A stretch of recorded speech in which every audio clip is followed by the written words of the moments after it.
Okay, let's do Twitch as well. And then we should be ready to get started. So I've been working.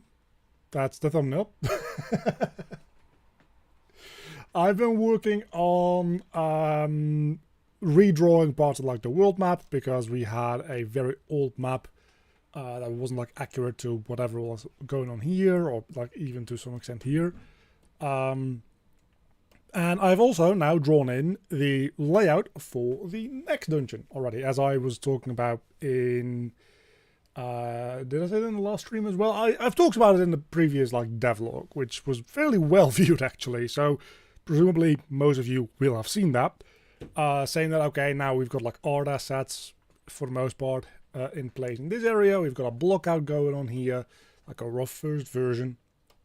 And as we like go through and I work on like the boss fight for this guy over here, which I've also been doing today, we'll get started on doing the actual block out for this. So as it stands right now, we have a general overview, and I'm kind of working off of this more like world building central. I'm gonna close the stream tab because it's distracting me. I'm kind of working off of this more like world building centralized like workflow at this point, because we did that for this second dungeon and it actually worked remarkably well, getting like my creative juices flowing a little bit more. So this one I kind of designed as a video game level first and then just slapped on a coat of paint. This is the catacombs. What are half of these rooms? I have no idea. This one, I started doing that, and then I started like changing things a little bit around and like hooking things into each other with a little bit more of like, okay, but this is like a church temple kind of deal, like a religious place. So we have got like a main hall here, but it's like a religion based on like mining and digging. So we've got like a room specifically for like cleaning before you go into like this, which I just called the holy room. We've got a staircase up to the mine shaft that's broken down, so that's a little bit of platforming going for you there. The mine shaft obviously being a central piece to that dungeon because it's a religion all about digging up. And then the like little extra side content for this will be like a thing where you go through the tunnels that they have dug.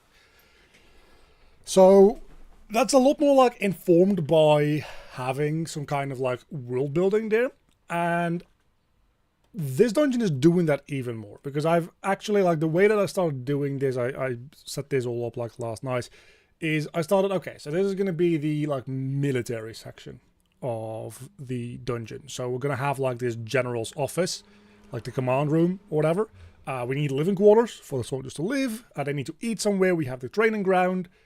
It makes sense to me that the general's office is all the way back here, because initially that was going to be the place of the boss fight. I've moved the boss fight over here because the general's office being back there still makes a lot of sense to me. That being, yeah, it might make more sense to be here actually, but from like a game design perspective, it would be a little weird maybe to have like two of the challenges for the dungeon right next to each other. So the way that this ends up going is we have like the general's office back here, close to the food hall, close to the living quarters. We have the training grounds, which is going to be the combat area. Then we've got a mini boss in the weapon forge. We've got a weapon storage and maintenance room. At the very front, we have a recruitment office, because that makes sense to be at the front in my mind. We also have the infirmary, which, man, I butchered that, which I just needed to put in somewhere, really, and I kind of figured putting it next to the training ground makes sense, because if you're, like, working your way back up from an injury, maybe, like, easy access to, like, physical training might be good. And then I kind of just put the boss room next to the training grounds, which is going to, obviously, like, have a door there as well. Because that seemed to be the best place to put that. Aside from maybe living quarters don't really have anything going on with them yet, so it might actually kind of make sense to put it here. I think that might actually like make more sense, all things being equal. Because that way the boss fight is still on the outer ring, right? That's kind of the thing that I want. I want the boss fights to always be like quite a ways away from like any entrance. So like we obviously have these main entrances, but to this dungeon we have got like an entrance from the red to the yellow, from the storage room to the kitchen. Again, I think in World that makes sense. We've got this church thing.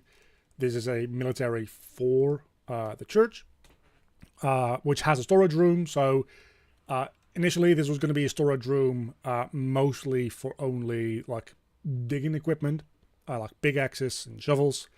But we might also like give a part of this as like a food storage, like cold storage kind of deal. So it hooks up to the kitchen, makes sense. It hooks up to the food hall. So if you like go through here, you have to go through like a little bit before you can like get to the boss fight. Obviously, if you're going through and this is the way you enter the first time, you need to go through the entire dungeon anyway, because you need to go over here, and you need to go over here for the key, and there for the key, and whatever. I also had this fun idea that for the platforming challenge, we have this one room that you enter, then platform through, not directly to the key, but you platform through to find this door. Then you have this secret passage which you can open up from this side, so that you can more easily like use this in the future. We're almost making it a Metroidvania, not quite. And then you go through a little bit of platforming through like this almost hallway shaped level. That is now that I think about it, it might not actually be a great idea. I was thinking that is in like the green dungeon technically, but they don't really connect up to each other. As in, when you enter one of these doors, you can't access these two because they'll be on like a higher level, right? If we look at it from the side, these two doors will be at like a higher elevation. And then we'll probably have like something like this. So that way you can jump down if you wanted to. And when you're here, you can see up, but you can't like actually get up. The only downside to that is that does mean that we do need a different way that you can get from green back to yellow. Because I do want every dungeon to be like loopable this way and that way. So I need to think about how I'm going to do that, because I don't really have that sorted out. What program is this? This is Affinity Designer. It's more or less a Photoshop alternative. Or technically, I suppose it's an Illustrator alternative because it's mostly vector-based, but it's kind of like they have two programs, Designer, which is more vector-based, and then Photo, which is more pixel-based. But both programs can kind of do both. The same way that Photoshop is kind of like... It can do more or less like vector stuff as well. So in that regard, it really is just a Photoshop alternative. But yeah, this is what I use because I don't have any Adobe software anymore. So we'll probably need to think about this a little bit. What we might end up doing is we might end up like just extending this hallway as well.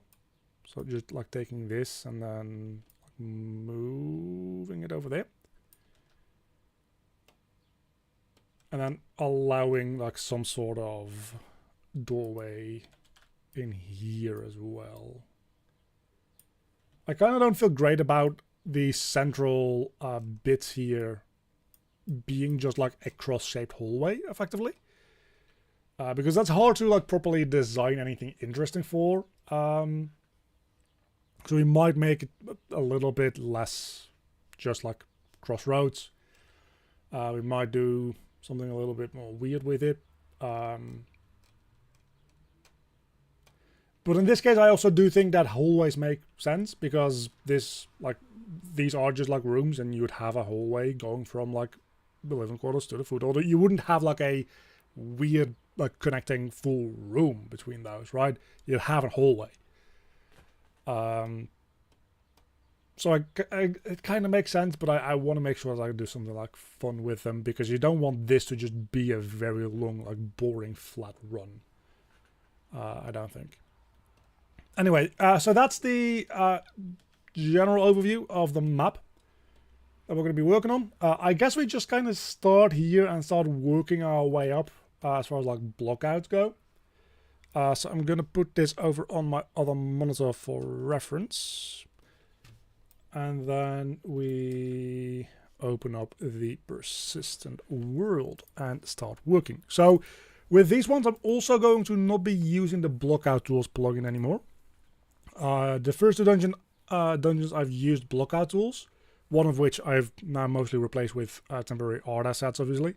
The red dungeon still uses blockout tools. And I want this project to eventually be reasonably openable on Linux if I like really decide to like move over full-time from Windows. I still need Windows for like some software that I use, and obviously you need Windows to build your game for Windows, which I need to be able to do. But the plugin that I've been using for like these blockout tools, it doesn't have a Linux version, which is annoying.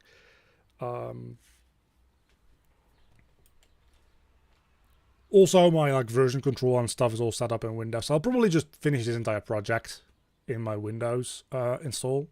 But it's good to like not knowingly put in things that might fuck me in the long term.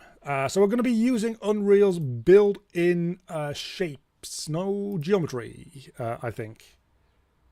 Because I don't really want to use these blockout tools anymore. For the most part, they don't really like. The only thing that they really have going for them is these ramps.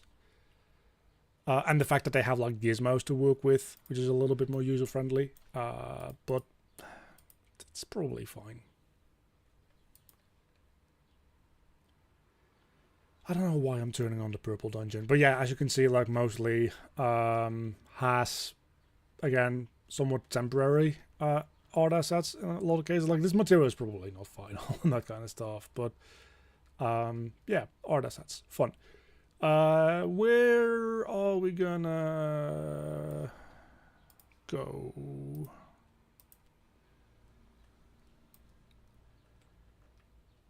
There's the central location of the game. So yeah, we have purple, we have red, and now we're gonna go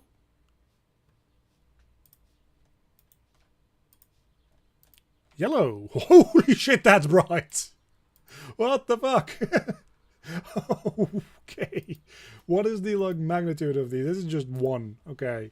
How about we slightly more reasonable. Yeah. It's a bit of a milestone day because I gave this thing a color, and now we're gonna remove this blocking volume that prevents you from accessing this door, because that means that 3 out of the 6 doors now lead somewhere. They're not finished, but that means that we have started half of the dungeons at least, which is still a milestone. Why?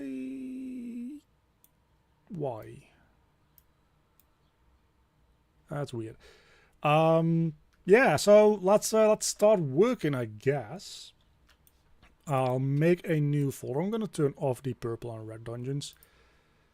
Well, maybe not a red dungeon, because overlapping. Well, they're not going to like actually overlap, so it's probably fine. Let's make a new folder. Yellow.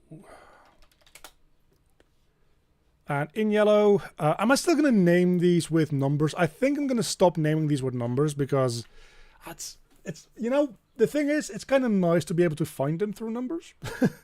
Because if I need to like find a level, I can just say, oh, I need to find like dungeon 3 or like dungeon 2, like level 5, and I just know that that's like the T hallway, which is not actually a T-shaped hallway, but whatever. So I think I'm going to stick with giving the numbers, just because, frankly, it's easier.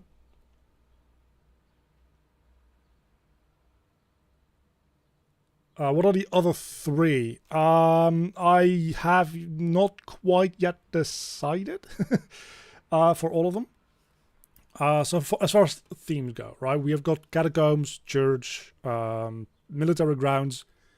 The idea is that this like underground civilization has kind of like a conflict internally between the technology-based like kingdom. So we've got like a palace in this area, and then a factory in this area, and the more magic-based like church. So this is the church and their military operation. And then this, the catacombs, is kind of a neutral ground, and then I need to come up with some kind of like other thematically relevant neutral ground on this side.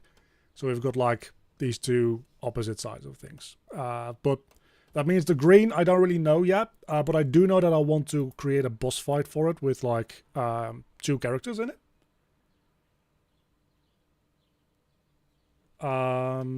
Because it's like thematically this dungeon should be about like duality, because it is like the middle ground between these two concepts, and this will be like a kingdom, a palace, or whatever, and this will be a factory, an assembly line, or whatever. Very likely we'll do this one last. Once we finish with this, I'm probably going to start building out in this direction, so doing the palace, and then, but that's months away before I even like start with any of that. That's going to be a while. Do you remember what I told you about Zach D style videos? I made another one to test the waters. It's my worst one yet, but still managed to get 25,000 views. That's good. That's really good.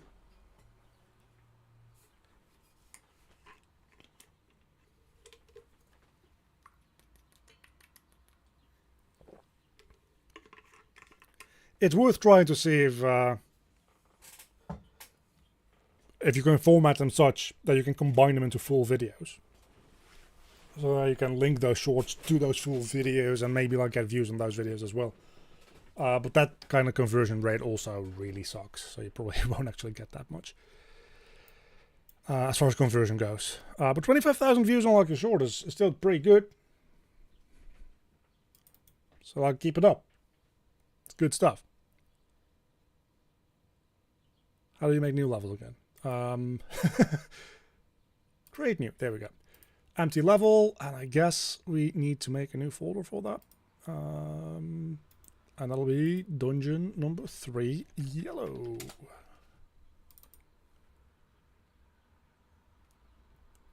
A million views is $100 or something like that. For shorts, I don't think so. For shorts, I think that's less.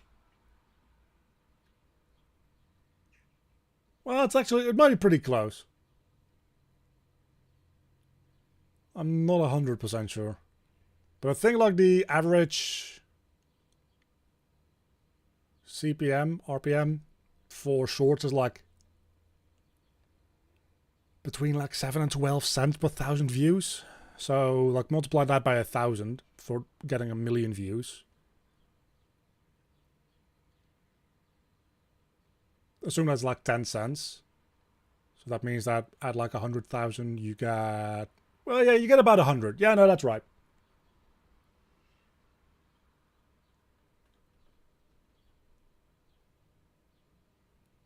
RPM of 14 cents. Depends on the topic, of course.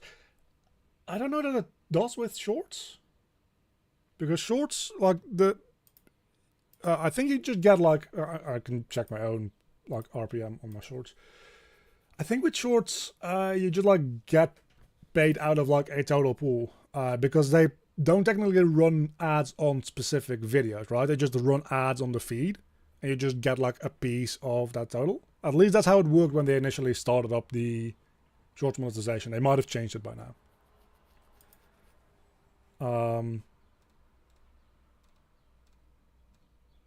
I imagine that they could change it because obviously they know in what types of like feeds ads do still perform better and that kind of stuff. So yeah, I imagine that they probably did change that. Now that they have like more data to like go off of with shorts than they did initially. I know initially it was just like everybody on the entire platform gets the same in shorts, which obviously isn't great. Let me see. Yeah, so that definitely seems. Well, actually, I'm getting about 12 cents on like just a random shorts for 1,000 views. So it's actually higher than I thought it'd be. Huh, interesting. So yeah, we saved the level as 3-1 recruitment office. And then we make sure that it exists within there. Okay, so the ID now is that we're gonna be in that level context. Yes, we are. And then we use these geometry brushes instead. I don't know that I'm gonna like love using these, but we're gonna use these at least as an experiment for the time being, because I do think you can also you can just like do stuff with this and things and stuff. You need to go brush editing mode. That's it. So if I go into brush editing mode, this lets me do stuff, I think. I want to change faces. So that's the way that you can do that. Okay. I don't know that this is necessarily that much easier, because can I still like place in new actors and can I just like select the new ones easily? I can. I can't place them like on top of another one. So that's actually kind of messed up, man. I can place just a random one over there, but not like if I just wanted to place another box in. Oh no, I can. Okay, I don't know what's going on there then. Yeah, I don't know. This might actually just be an annoying way to do it, because now I can't like easily. Oh, I accidentally selected everything. Now it's gonna select every actor in the game. Okay, this is gonna take a while before it decides, but it's gonna crash probably. No, we're good. Okay. Yes, I don't really know that this is a super good way to do it, to be honest. We might just be better off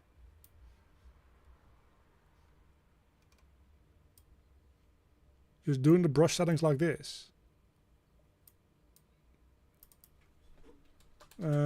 Also don't love that. Prefer if it just like grew from here.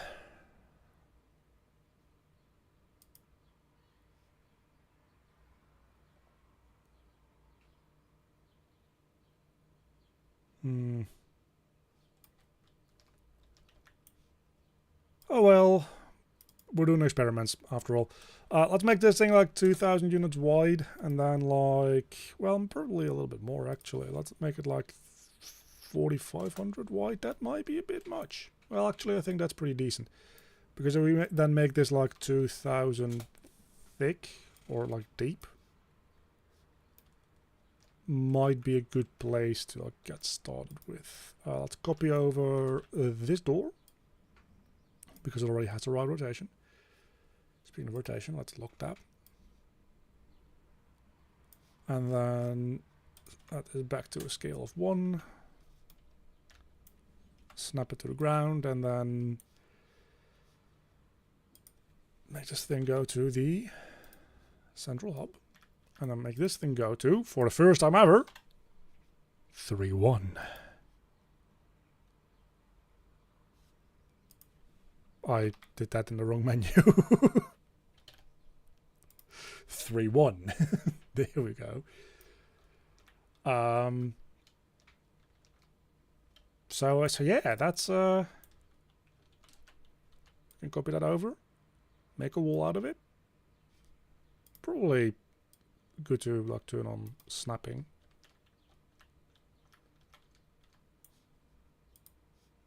Sometimes it might not be. Yeah, so this is the annoying bit, right? I guess right now we would go into like Shift F7, take this face and like just snap it down a little bit.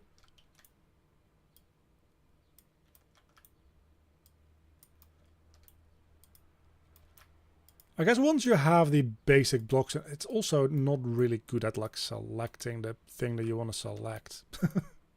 Kind of sucks, to be honest. Though I suppose they would probably prefer you use modeling mode for that nowadays, right? So we might try to like use modeling. I also don't have the greatest like.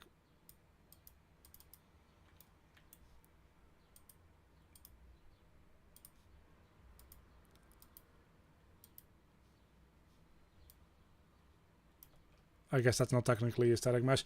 Let's try to see what it feels like when we do this with modeling mode. I'm trying to like get into like a workflow that I can like work with going forward.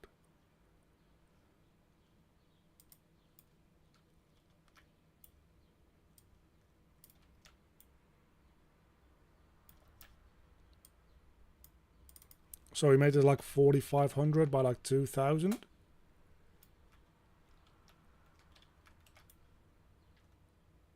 Can I set the pivot location? Should be at the base. Oh, the pivot location is at the base. It's just the wrong. Okay, hold on. There we go. This should be 2,000. And now the pivot location is at the. That's 20,000. Might be a bit much. So yeah, that might be better. I don't know. Let's figure it out.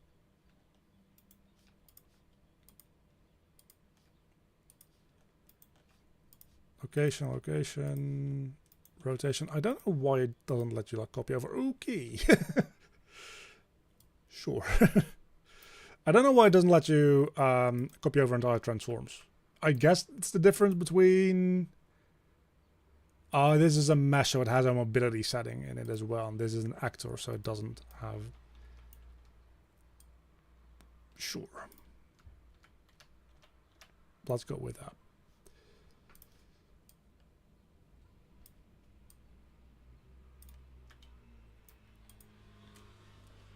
Alright, so now it becomes important to do this without fucking up, because we want to make a copy of this. So we can go like, I think attributes, xform.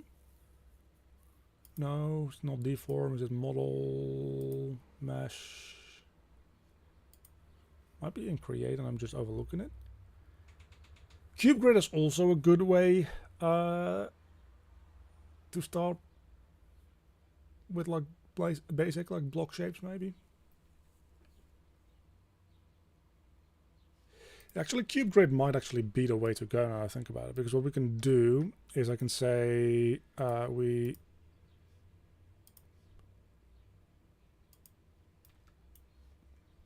grid source from here. Thought I was supposed to. There we go. So now it's aligned to this door, which is kind of nice.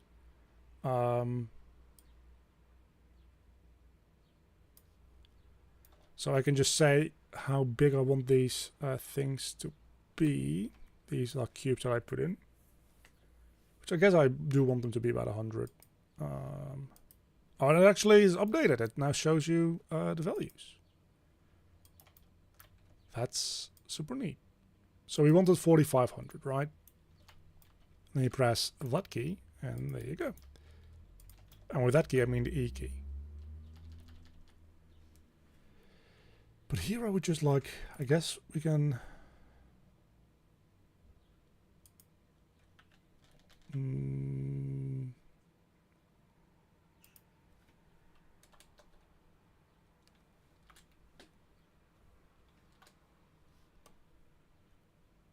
What the hell?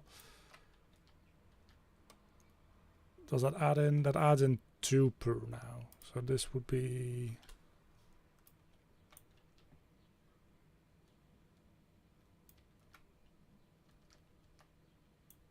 See, it's a little bit less exact. Wanted to thank you for the tutorial with state trees. They helped me a lot. I wanted to know if video 5, if the quest tree system is the last one. I think it is. That's the one where we do like objectives that have like different like count up values and that kind of stuff, right? Where you can like do X amount of this thing instead of just and like looking for like doing things by class and that kind of stuff. I think I called it complex objectives. I think that's the last one.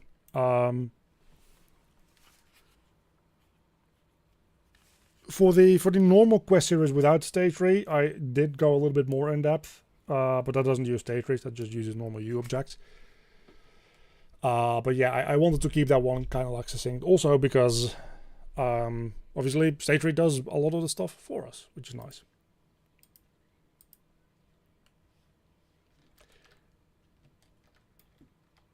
Yeah, I think I don't know that I love the cube grid method either. Maybe I do. Hold on.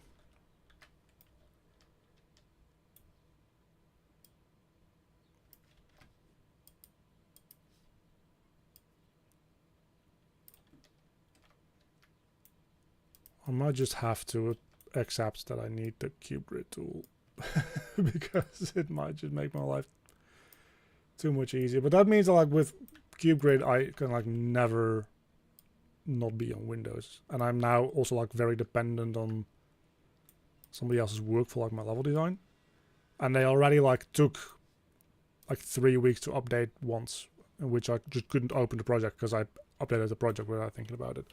So I don't really want to like be that dependent on the whims of like some dude somewhere, because if they just decide to stop updating it, I'm just fucked, right? Which is the case for like any marketplace asset that you use, to be fair. Where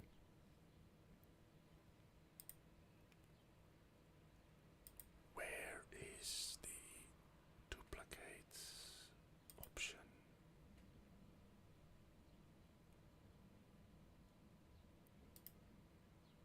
Am I just like an idiot? I mean, yeah, I am, but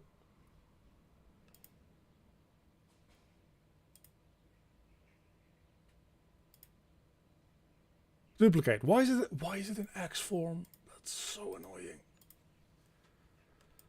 Okay, so we have a duplicate. Does that mean we have 2 of them now? No, that just means that we now are editing a different mesh. So I can now go back into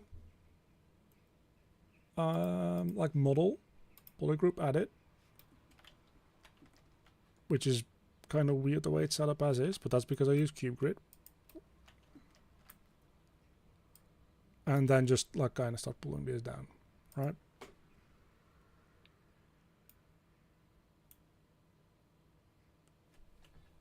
Very useful. One thing I discovered is you can use gameplay tag event instead of delegates.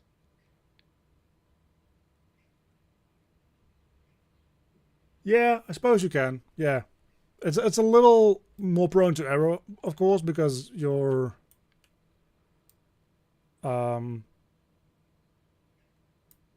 if you for any reason get a event of that gameplay tag from anywhere else, it might like start messing things up, but for the most part that shouldn't really be an issue. So yeah, you don't really like need the delegates to begin with, as well as the fact that if you like want to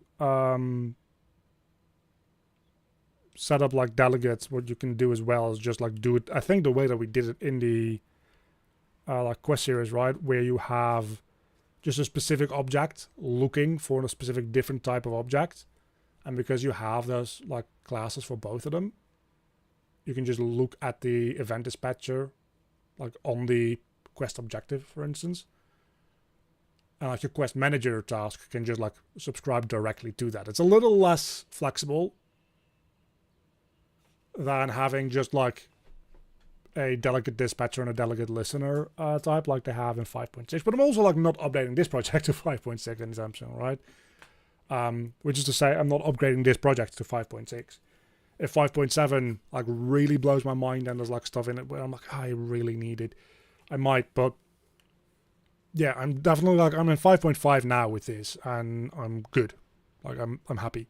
So not updating to 5.6 if you have like a current project makes sense, because I don't think the difference between 5.5 and 5.6 are big enough for most people. That the hassle that can maybe come in when you upgrade an existing project is going to be worth it. That said, the general like performance increase is nice. But yeah. So we have this as a wall. I think we need a bigger. We need a bigger room for this. It's always like kind of difficult to scale the size of rooms. So let's actually just like walk into it and see.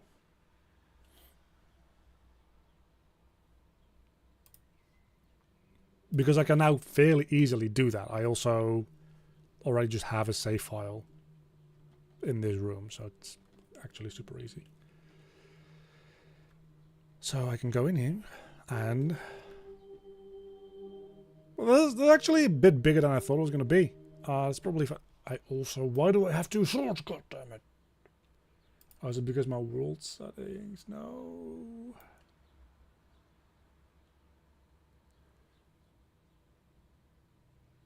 I think I put the game mode override, maybe. Sometimes there's a bit of an issue where... No, that wouldn't be the case. Sometimes there's a bit of an issue where if I set one of the levels to have a certain game mode override, and then when it streams in, it technically has that game mode twice, or some weird stuff like that. And starts like messing with me. But that shouldn't be the case here. I think what the issue is here is just...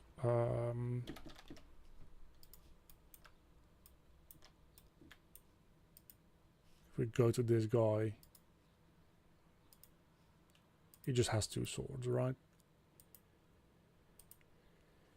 Just delete that sword and we should be good. It's like super not the point, I know.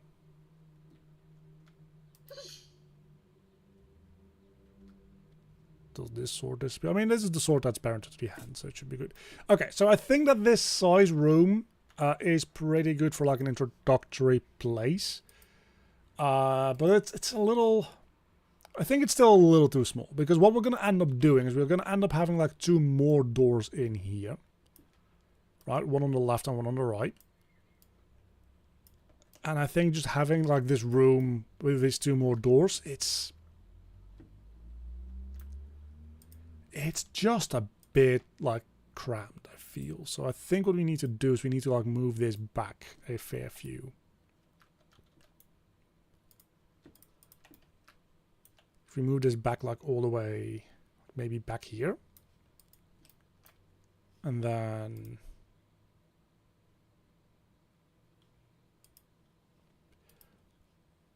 I'm trying, man. I'm trying to use the build and modeling tools, but it's also, holy shit, how much more annoying is this than just using the blockout tool plugin?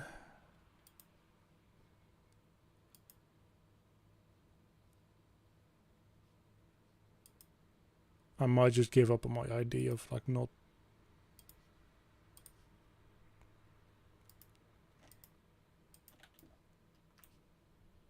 using that, because it's kind of bothering me.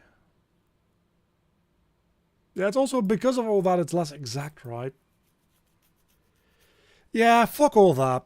I don't care about it not working on Linux. I'm not gonna like port this project over to Linux anyway, and if we do like a future project, we'll figure it out at that point.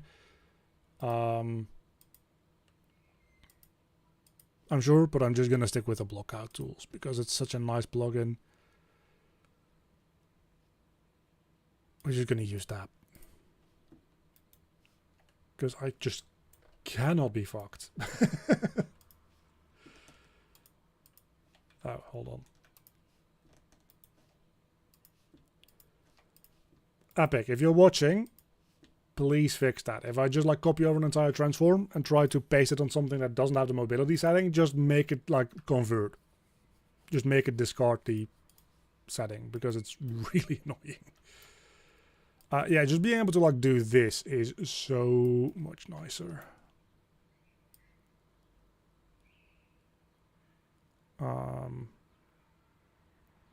So yeah, let's make it like 7,000 wide, and then how deep is this? Well, actually, make it 12,000 by 5,000. That seems pretty good. 5,100, same difference to me.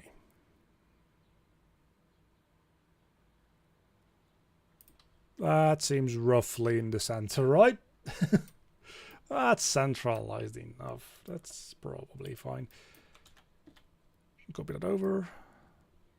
Definitely need this to be less, like, ridiculously tall. Although giving a little bit of height to this to allow for a bit of platforming opportunity might not be a bad idea. Also, definitely need this to be a good 90 degrees. And then the nice thing about blockout tools is that we can just give it the... Ooh, that's like super kind of ugly. Also, that's not... That's way too green, man.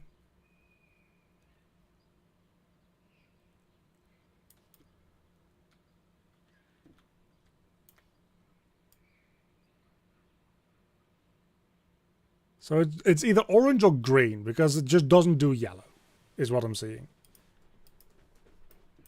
Might just be to do with the... Well, I think it's just something to do with the post-processing, to be honest. No, because we definitely get some yellow here.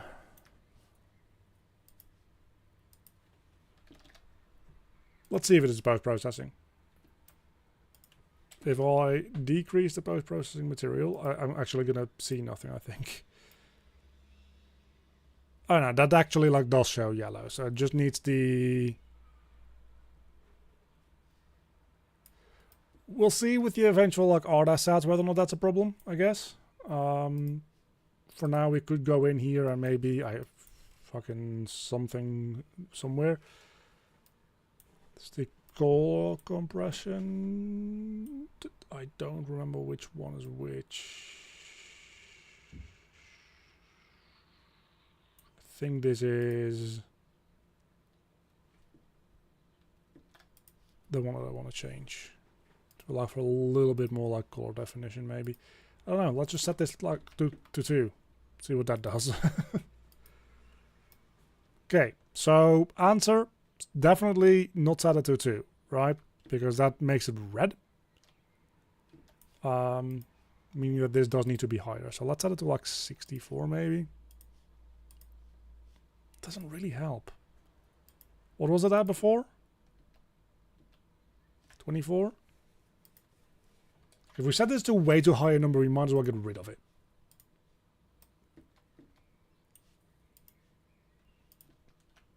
Might also just be the wrong number that I'm changing.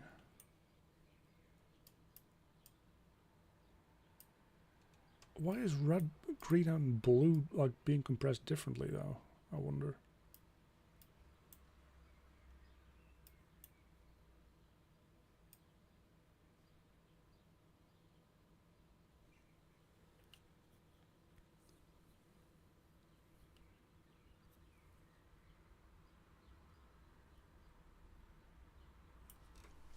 I don't remember the details going on here.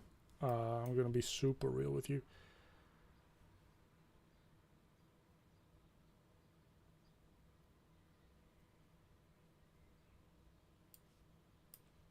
I'm just gonna try to see what happens if I do this. It's gonna be ugly for a moment here, as far as the graph goes, but I just want to see what that does.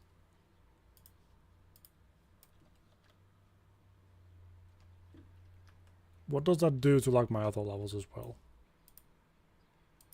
I know the colors aren't the point right now. It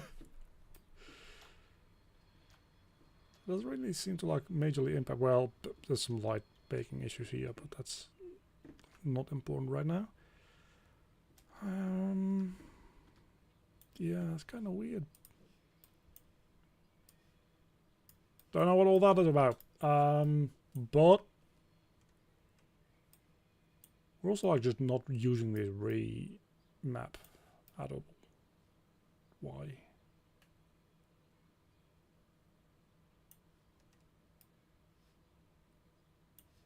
Wait, this is just the...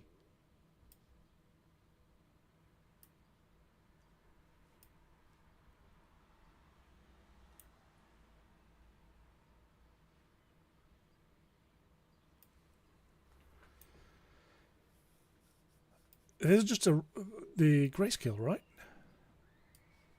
If we put this into there.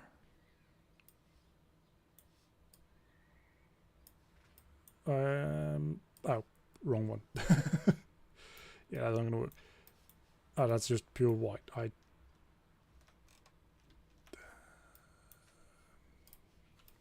decided that I don't care for now. Again, if there's actual art assets in place here and it's not like super green, I'm good to go. I don't really care about like the way that it looks right now.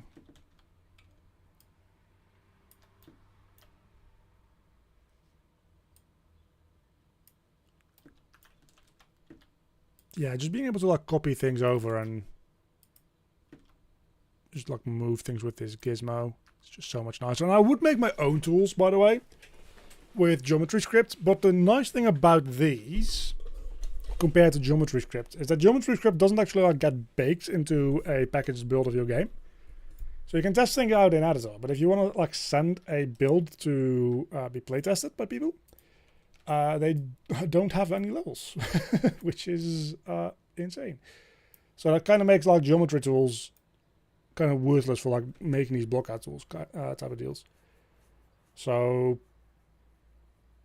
I'd have to bake them, or I'd have to like do the way that like Lyra does it, which is kind of neat. Is they have like a baked asset, and then that's like somehow linked to the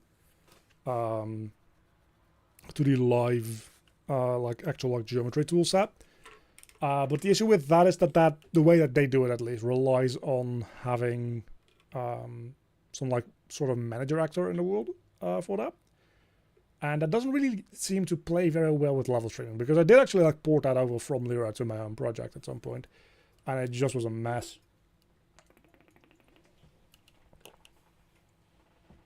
So that's something that I just also can't do because of the way that my level streaming is set up. So that's why block out tools is quite nice. But maybe in like future projects I don't have the same level streaming setup that I have here. That might be a solution, and then I can like more easily make my own stuff, or just like use geometry scripts to begin with.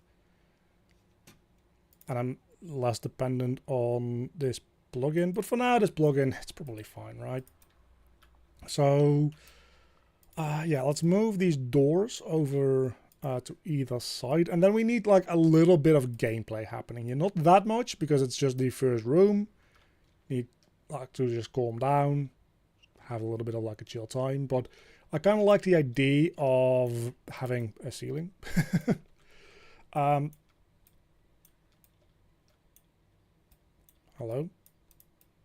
Oh, there we go.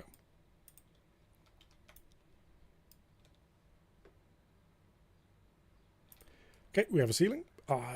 It is really fucking green. I'm gonna make the color more orange, because I don't really have an orange dungeon to begin with, which is insane. Because for some reason I chose to not have an orange dungeon, but to have a light blue and a dark blue dungeon.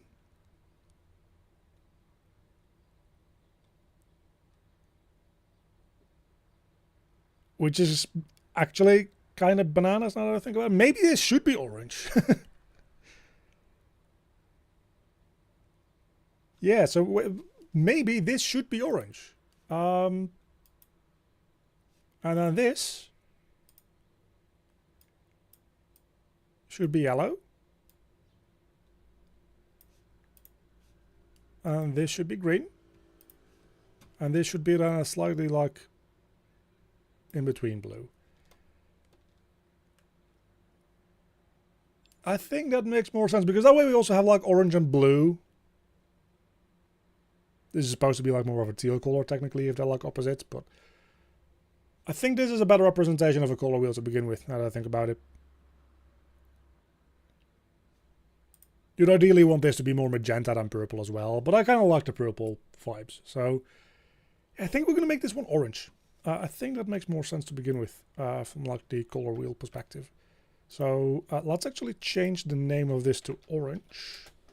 And it kind of fits because it is like tied in tightly that way with the, well, not really, never mind. I was going to say it's more tied in tightly with like the church area, but it's also like oranges like fairly tied in with yellow, obviously, so that doesn't really work that way. So let's just make it orange.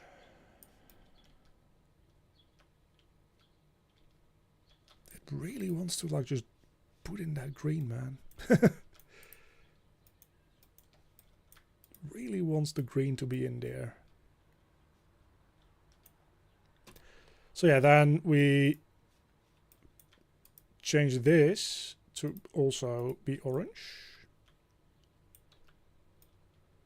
This to also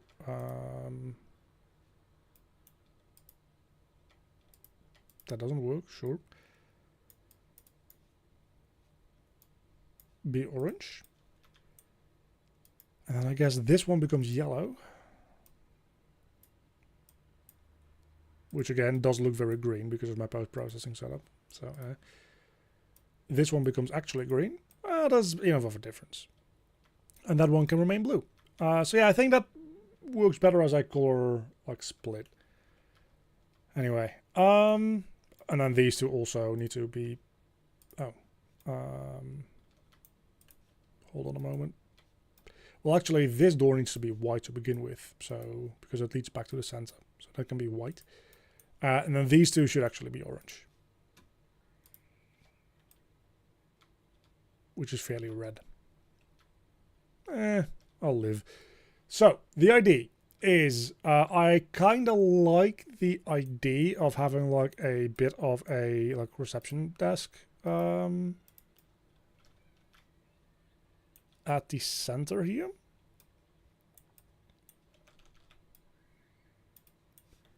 So I guess for this one I can actually just like copy over the transform, can I? There we go. Because they don't have any like weird mobility stuff. Another reason that these block out tools are, in fact, better.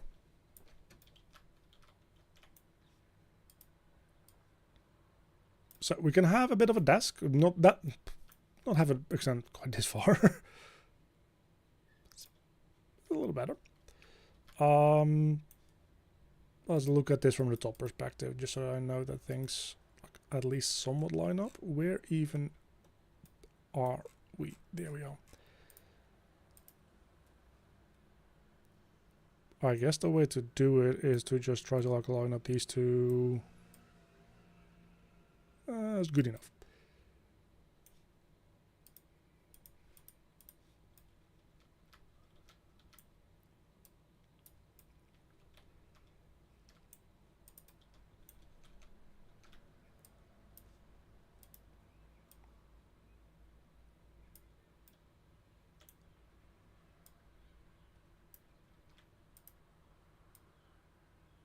What even are these like little dots? Oh, those are the origin point. Oh, that's.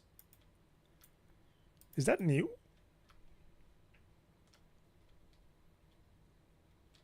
Never seen those before. But yeah, so the idea being we have like a little bit of this setup here.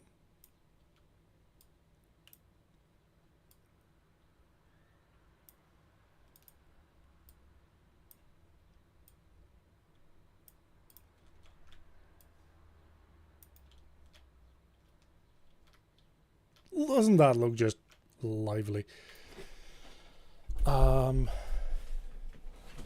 It's not supposed to be like actual like good stuff. Just it's called a block out for a reason, right? And then I was thinking having both of these kind of like go down from a position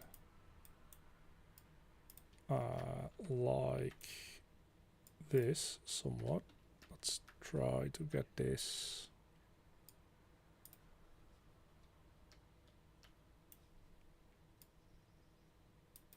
That should be pretty good. Greetings to even Steven. You know what? I'm actually really disappointed that I always like get even Steven in chat. Never odd Steven. I really wonder like what that guy's like.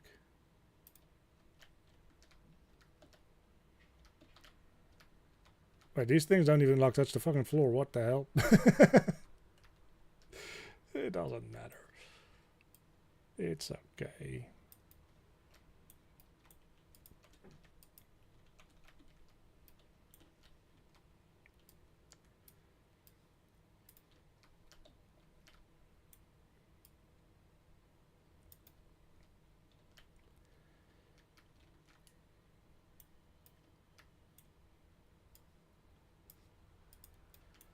All right, so that would be the ID.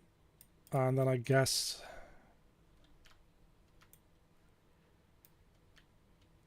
we can just pull this over and just bam boom, almost like that. Like this. Put it over to the other side.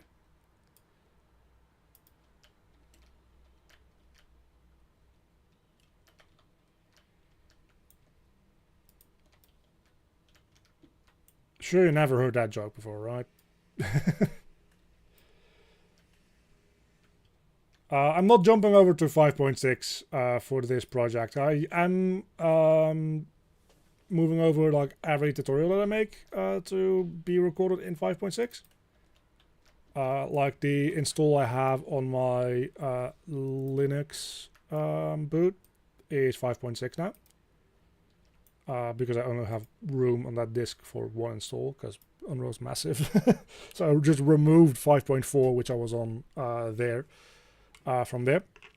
But this project is going to stay in 5.5 for the time being because there's so much in this project that anytime I update, I've done like 2 major updates in this project, I think from like 5.1 to 5.3 and from 5.3 to 5.5, I believe.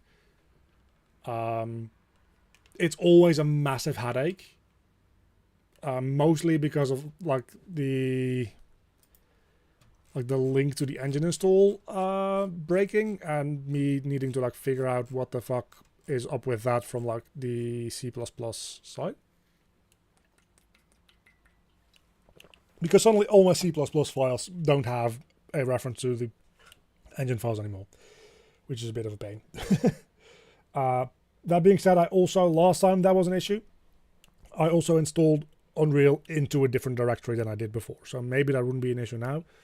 But there's also just stuff that, other stuff that breaks. And honestly, like 5.6 doesn't really offer me anything that I think is really worth upgrading for. Like generally speaking, you just don't upgrade projects in progress anyway.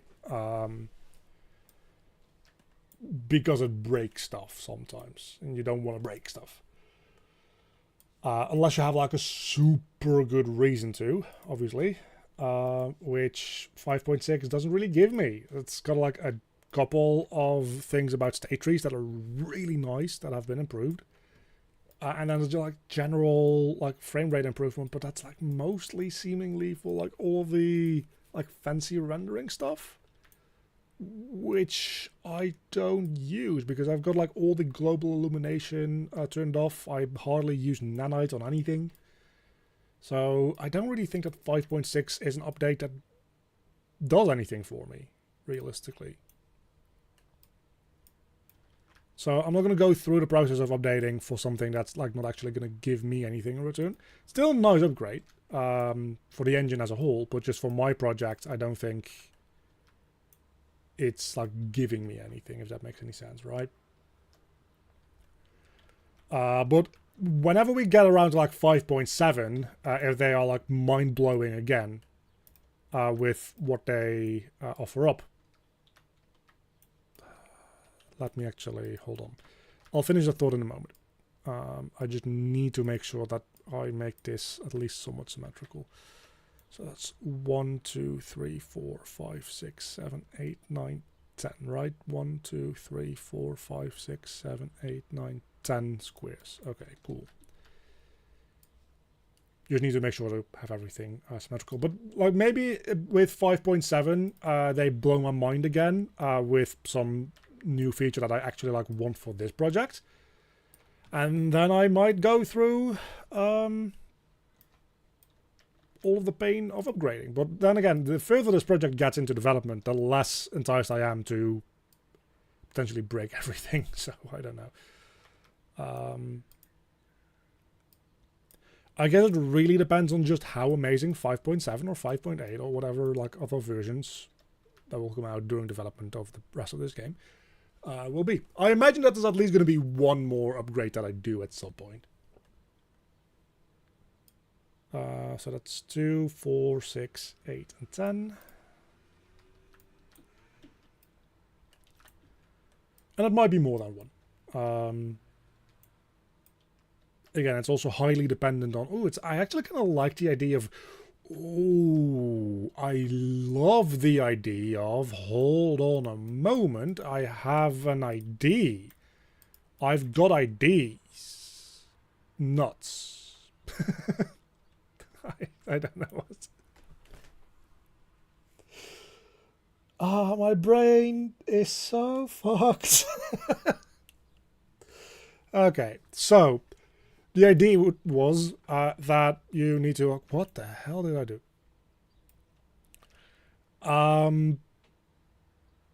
The idea is that we don't have like symmetrical ramps going down both sides. I have a ramp going down one side, and if you want to get to the other door, you like need to like walk through this like little hidden section. I kind of like the idea of that. Now the question is, if we have the infirmary over here and the weapon store over here, which one makes more sense? I guess being able to get to this one easily and this one being a little bit more hidden makes the most sense, right? So we'd actually do it the other way around. Instead of the thing that I just deleted, that's the thing that we're actually going to keep. Well, I don't need to like copy it over, I suppose.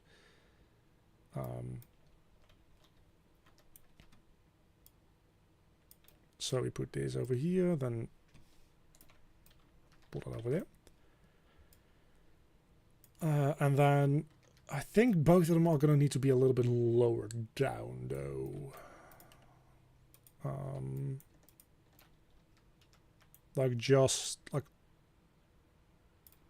200 units more should be enough, I think.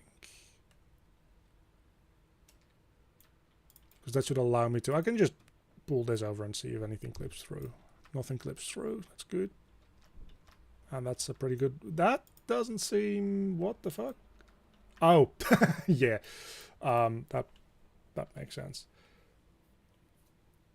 But that actually seemed like it was good to begin with, doesn't it? Or did I pull this one down? I pulled that one down with it. I'm just an idiot. Okay. Point taken. This is not a separate wall anymore. Either then?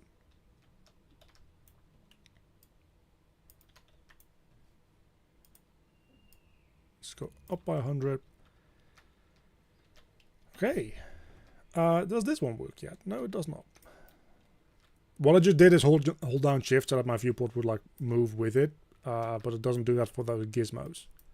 Only does it for like actual transforms, which is a bit annoying.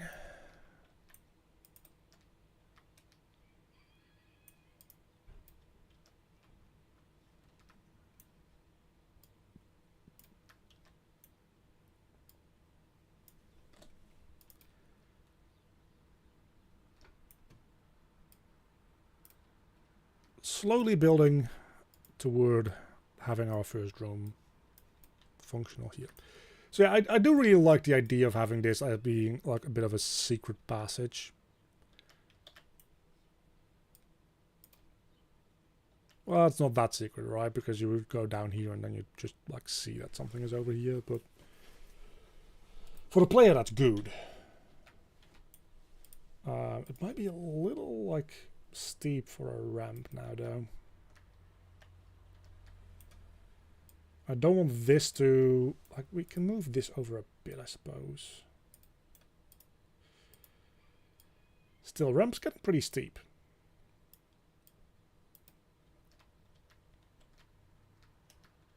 I don't know what kind of angle that is, but that feels aggressive.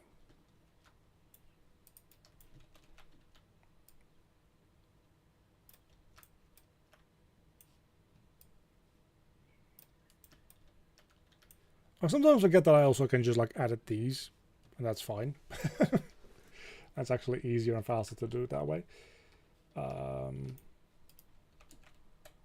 So yeah, what I wanted to do before was this. Because this is really nice to do. There we go. That's in place as well. Alright, that is a room that's gonna just need a whole bunch of art assets, I feel. Because there's not that much gameplay that we can do here. I don't want the first room. Well, that's actually a lie. We can put some enemies in there if we wanted to. Because I was going to say, I don't want the first room to be like littered with enemies, but then I go into like the catacomb dungeon here, and the first room is in fact, well, not littered with enemies, but there's some enemies around this area. So I suppose there's nothing too harmful about putting in a couple of enemies here to just keep things interesting, you know?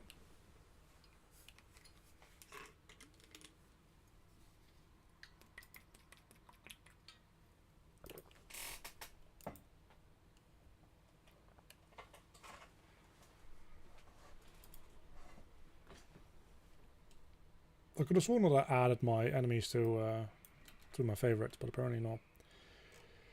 Then where are they? Oh, they're split over like a billion different folders, aren't they? Well, ooh, they're actually a lot smaller in the context of this. This room would actually be kind of huge. Hold on. Hold on a moment. I think this room is kind of big. Maybe a little too big. Especially to the left side when there's nothing there, right? There's a lot of empty space, and this is, ooh, yeah, no, everything here is just like way too large in scale. Like this needs to be going like down there, and then be like this deep.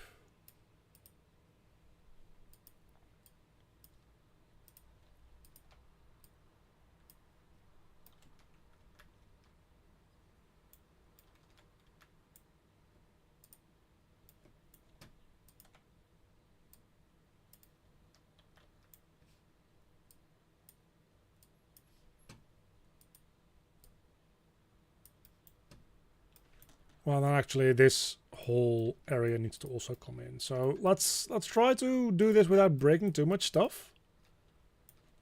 If at all possible. Because we can just kind of like take everything that's in here.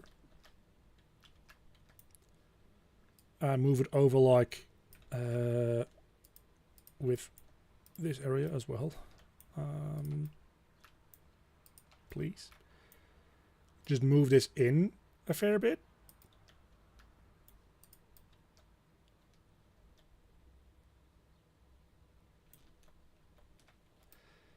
We need to take a couple more things with us, like this. And like that. And then everything except for the walls, really. So I think that's about it. Right, so if we pull this in a little bit more.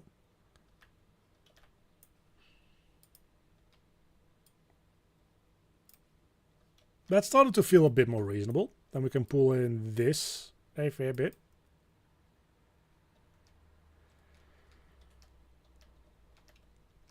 Oh, we didn't pull that away. Okay, sure. It's not the... Hey, I've got two of them. Apparently, sure. Then this...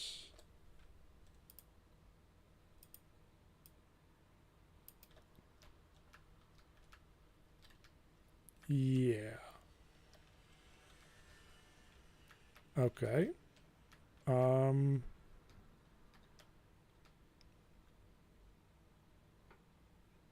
So what I'm kind of thinking maybe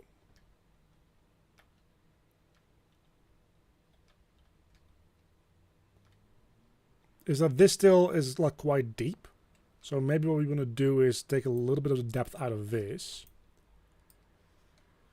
by moving this door over here after. But I don't know. No, I don't think we will want to do that. Because I like the idea that like this is the door that you're like supposed to go through. And then there's like a broken down like staff only sign that's just like sadly hanging off here when you come through.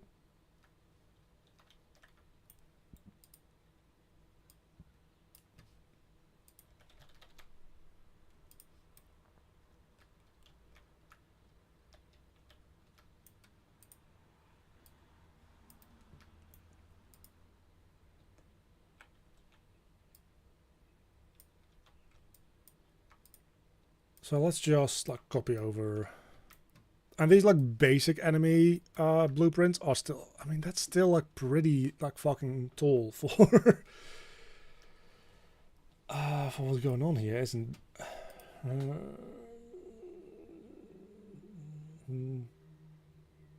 to be fair, so far everything that I've like put into the game as far as like the bosses go and like the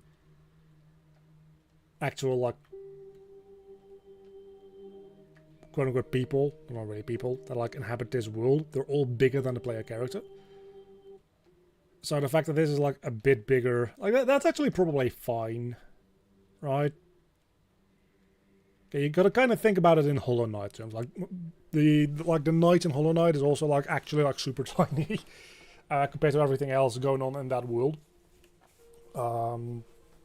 which I like that because that means that everything else like quite big compared to my little dude. Like if you just look at the knight back here in the center, for instance, like he's big. He's like probably like 4.5 times my size, right? So this world is probably more so like scaled to him than it would be to me. At which point, this might be once again a little too low down. So let's make it like 100 units more up and then make it a bit more like this. I think that's a decent enough compromise.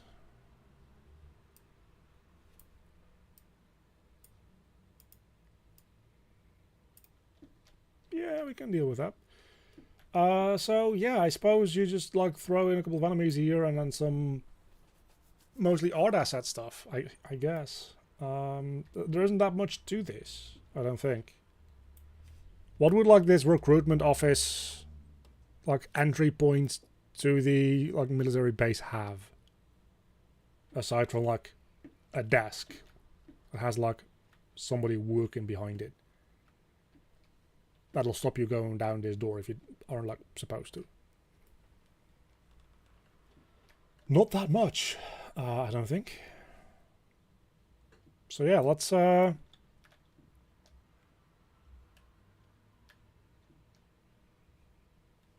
suppose let's keep going. We can clean this up a little bit though. Just for my own sanity's sake.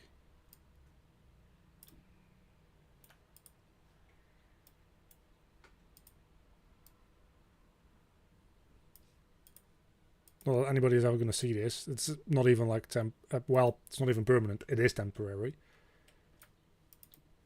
Because again, it's eventually going to like look like that. But better.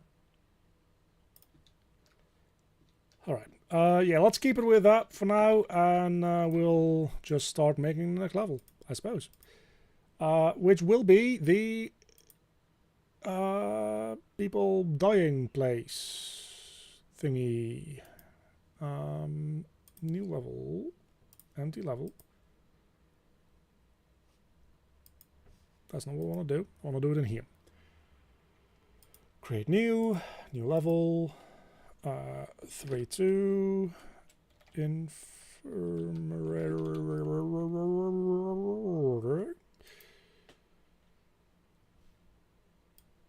So that's in the right folder. And there we're going to get started with. We have a bit of a scale for these rooms now, which is good. So let's get started with that scale in mind. We can put something down here. I feel like this would probably... I want to make this dungeon go down again, because last time we did the red dungeon, which is fucking somewhere. Hold on.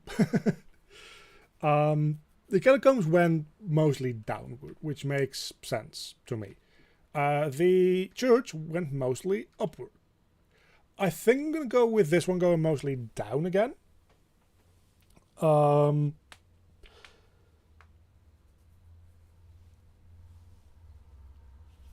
Because I don't know why. Just because, really. I don't really have a good reason for it, if I'm being honest. I just kind of feel like it. The great upside, pun intended, of going upward is that you create a lot more platforming opportunity. But then again, if I go down now, I can like go up without going up as much in like an absolute sense. So the idea that I have here is what I'm getting at, is to just have a couple of different floors that you need to like work your way through. So that way you can't just run instantly toward the door to the next bit.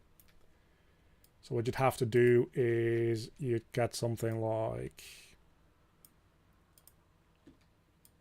Give me a moment. The first floor here. Which this seems to be a pretty like decent height for, I would argue. And then we'd have the... It's probably good to just have this be consistent now I think about it. So let's just make all of the floors 1,000 units, like in height. So that's 1,000 units, that's 1,000 units, and then we have another 1,000 units. That's actually remarkably well, like, guessed as far as my length for the walls goes. So yeah, we'll just put in a bunch of enemies and stuff in here, mostly, I think. There's a fucking fly in my hair. What the hell's wrong with you, man?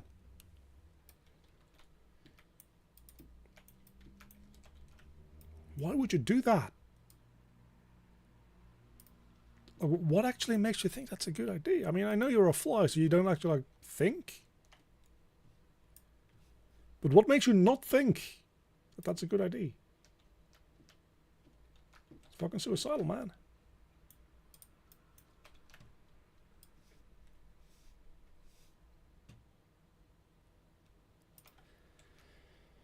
And obviously we do need to like then make staircases downward. If anybody was going to call me out on that, yeah, obviously. That's the thing that we do need. Where's my door? Oh, my door's just in... Oh, where's my door? Did it just not move? It just didn't move. Okay, sure. Turn it around. And that'll be the entry point.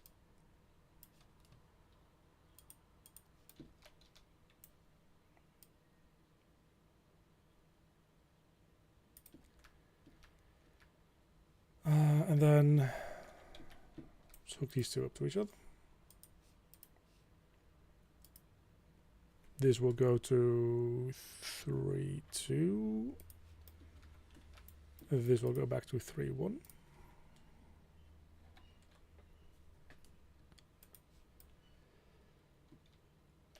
And then the ID obviously being,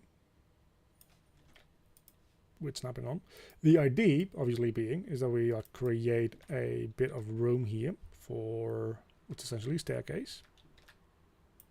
Let's make sure that they are the same size as well. So that will be 1, 2, 3, 4, 5, 6, 7, 800. Let's say 800. And then on this side we do, I guess we just do like this. So it's 1, 2, 3, 4, 5, 6, 7, 800.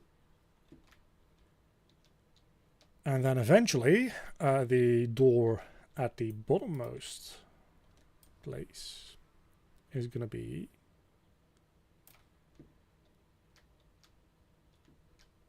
that doesn't add up. No, that does. Hold on. Because it's going to be on the other side. Yeah. I just need you to like enter on this side, then go through a couple of floors and then exit on that side, because otherwise my entire like map doesn't make sense.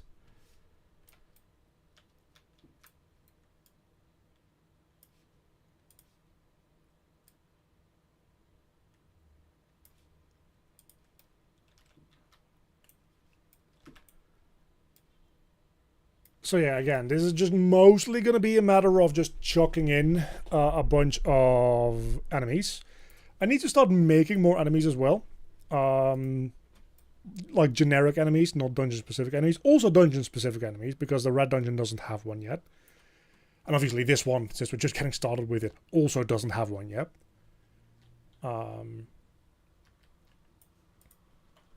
But just saying, hey, I'll chuck in a bunch of enemies in this place is going to be a bunch easier when I actually have more than like 5 types of enemies.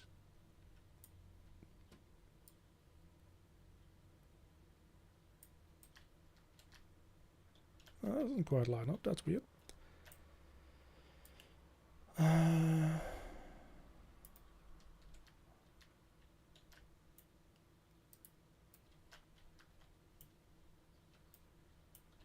It's probably fine. What the heck?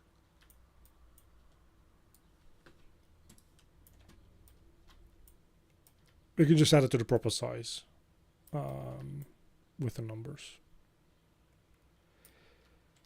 Although these don't line up. I don't know what that is. But also, like, not the most important thing in the world right now. So let's just ignore it. Oh, it's actually 800. And then this is like 500, 600, whatever. Have it your way. And then I guess we just copy over these two as a whole, because we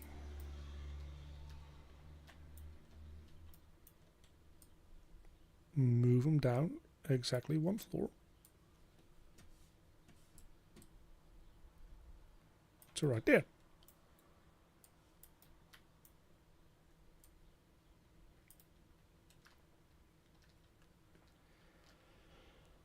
And then, yeah, I have a bunch of like beds in here, obviously. We can just model like a bed for placeholder purposes, I guess. Like just like add in modeling mode. That's a big box. That's definitely not, no.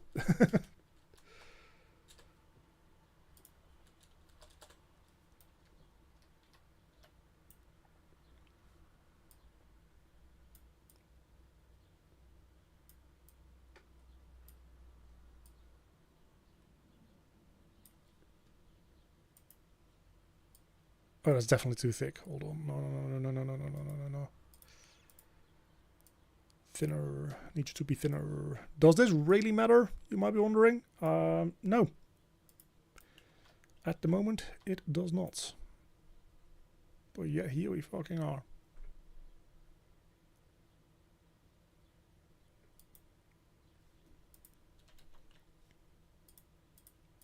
Duplicate that over.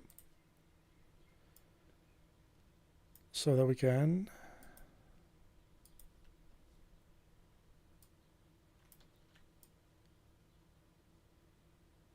thin, and that way we have like a headrest bit. I don't know how beds work.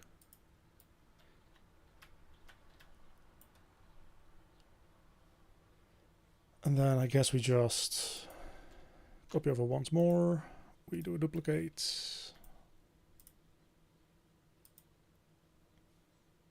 For this one, it might not make sense to duplicate the thing. Actually, yeah, let's not do that. Let's just do a normal box. So we can just set this to like 20 by like 20 by like 20.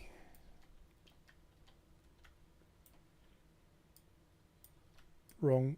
2020 by like 70.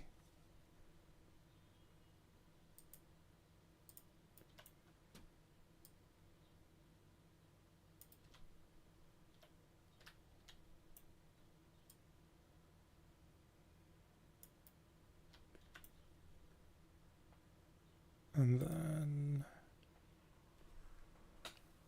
we mirror that along. I'm gonna get there.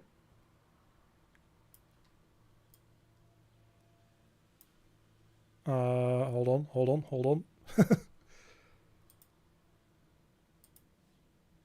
Gonna get there. Yes, there we go.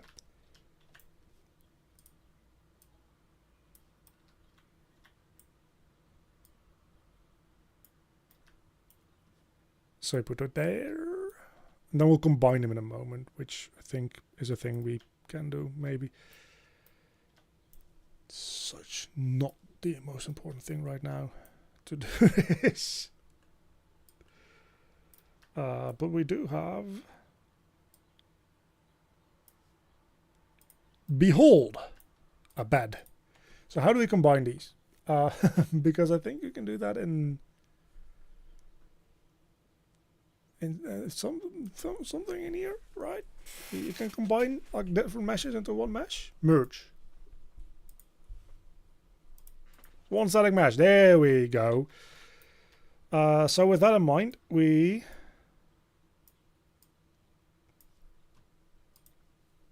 and hear me out here, right? We can pattern these because that'll just instance them. We just need a line to be x-axis. That makes sense. It just needs to be its local. Oh, that's not ideal.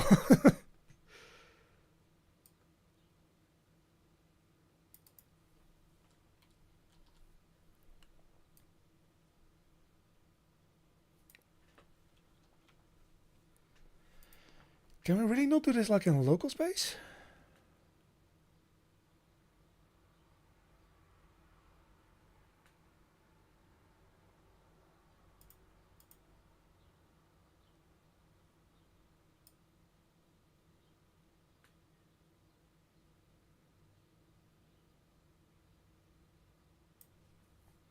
I guess not.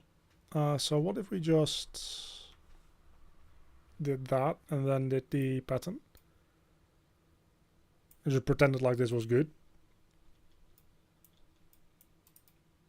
Where's the pivot point? That's the pivot point, okay.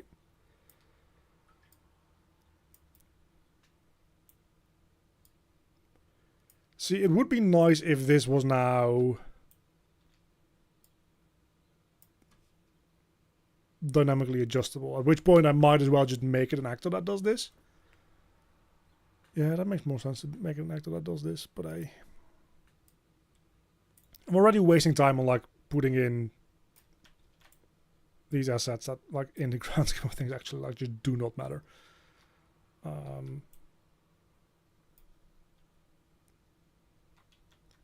I go back into pattern now, what does this? Holy shit! No, thank you. But it is really weird that you can't just set a...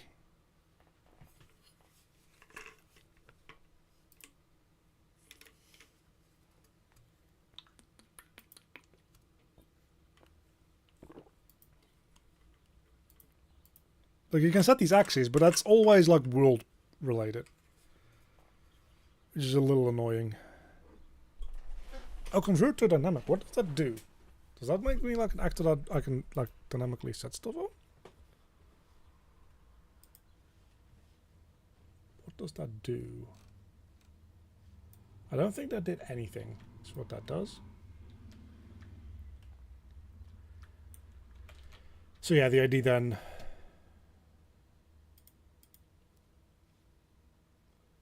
What's up? What's up with me is just wasting time until I die. At some point. Maybe. I don't know.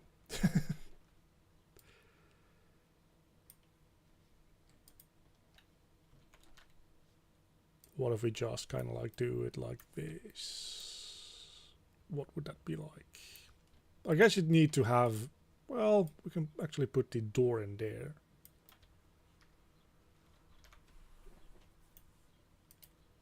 And then if we take these, move them over a little bit. Well, that's actually not bad. That's not bad. We have a little bit of room. Can delete that one. On either side. So we can put like some shelves and stuff on here with like medicine on it.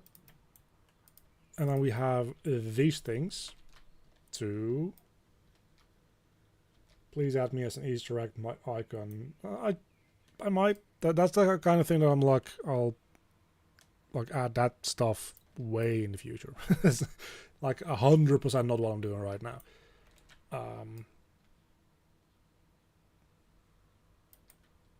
Because I've got like a million other things to finish up before thinking about that. And anything that I place down right now is like super temporary. Because that's what blocking out things is. Like an initial test run. Okay, so we have that kind of in place as an ID. And again, we'll just like throw in a handful of these.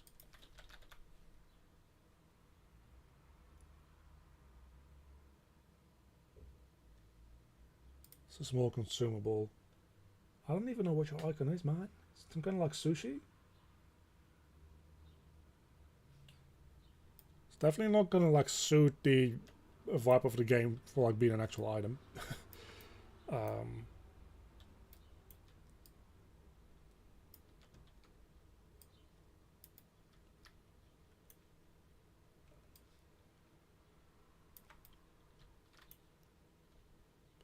I should make an edit action for spawning in enemies. Matter of fact,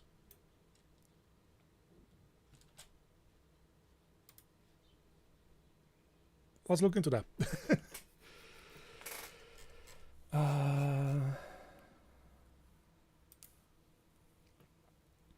It's an ugly sandwich.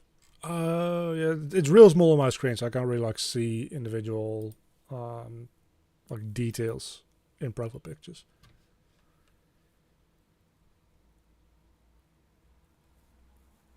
I've never like really looked too much into editor utility actions. We can just like editor utility. There we go, and then we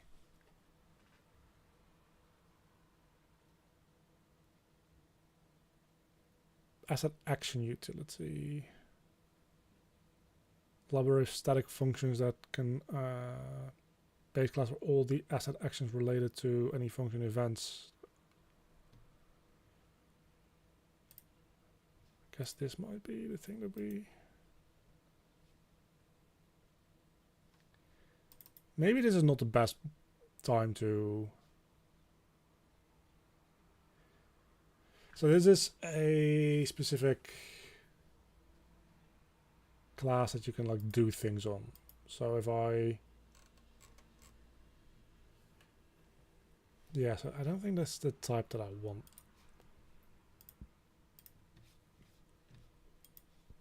I should do this on my own time.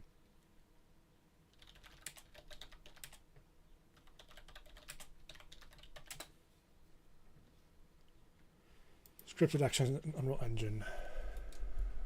Let's see. Editor action utility. That seems like the one that I want.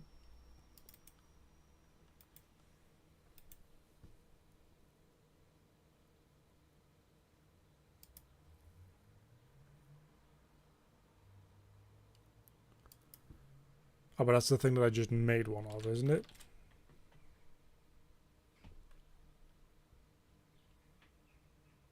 That's an asset actor utility. No.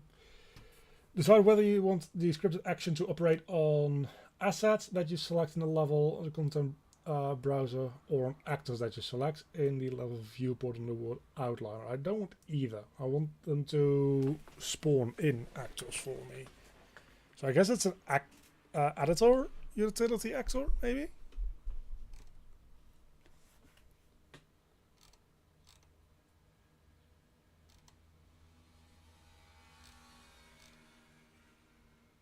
Yeah, so these are scripted actions.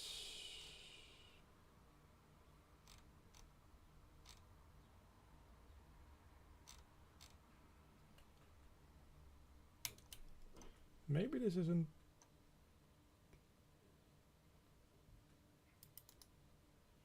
what I thought it was going to be.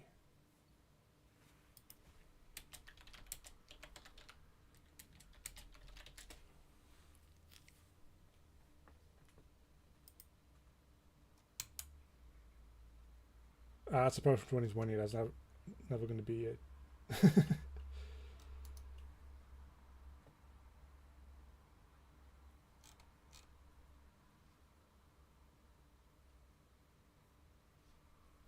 I remember that being a thing in like a showcase that they did at some point where they like put in like walls and like lights.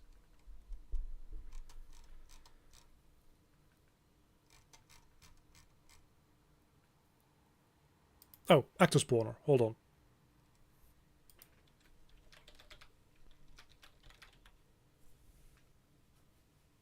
I clicked on it and then it disappeared. What the fuck?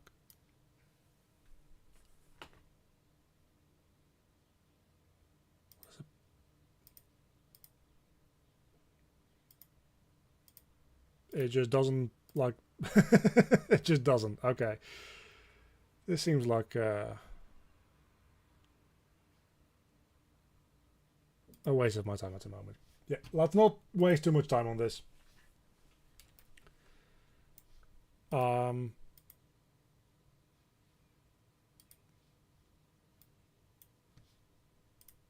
going to do one more quick Google.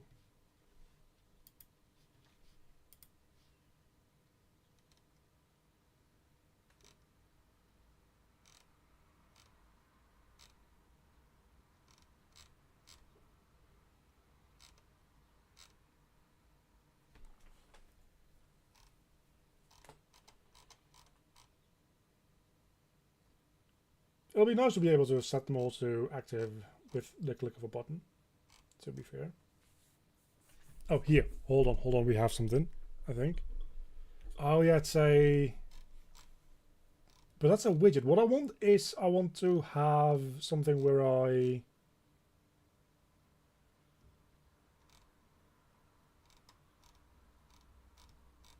can just like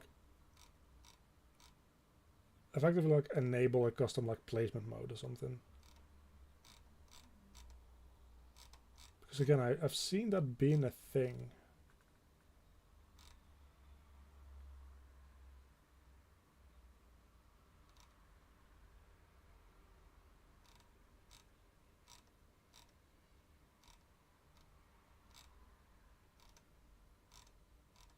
Just scrolling through real quick if they like have anything that specifically will be useful for me.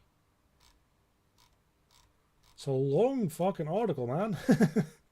But it doesn't seem like it, so yeah, maybe not.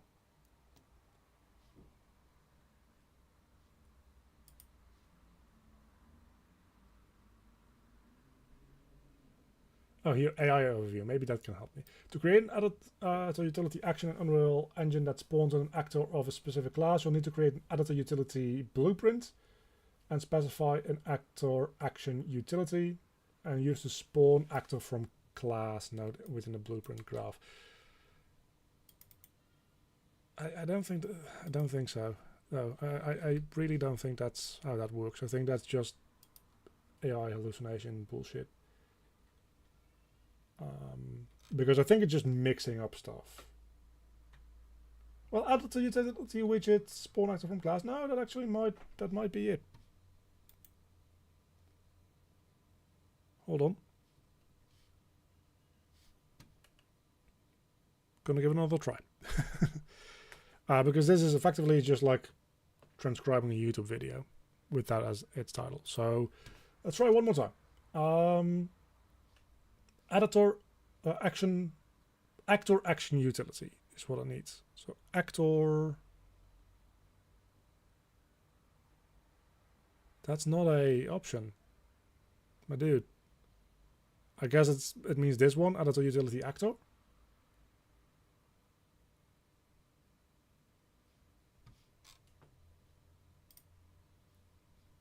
Let's look at the video. How's it work? Yeah. It's an old video though. Real old video. It's like 6 years old.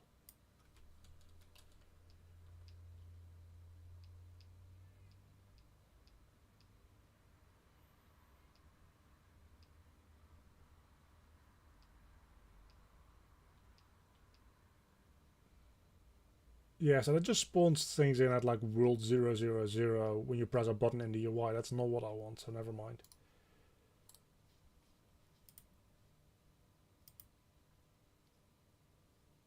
Maybe I can find it on YouTube, like Unreal Editor Utility Action.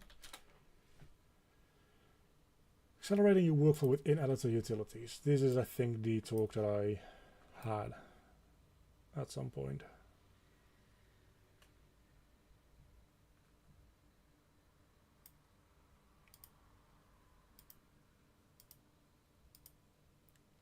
Let's make that not 360p so that I can actually read what this dude is doing.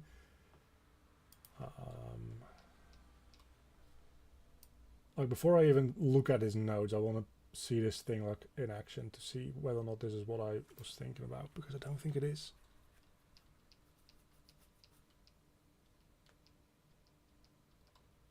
Yeah, I think this is a different different thing. This is not the video that I remember.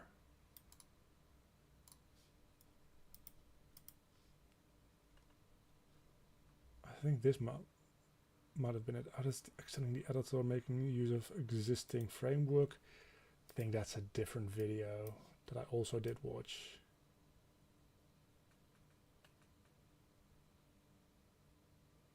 At some point. I should re-watch that. So I didn't really like get anything out of it.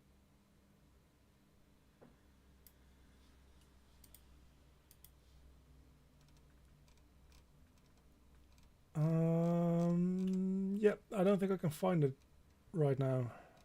So a bunch of people like showing editor utility widgets, but that's not what I want to have.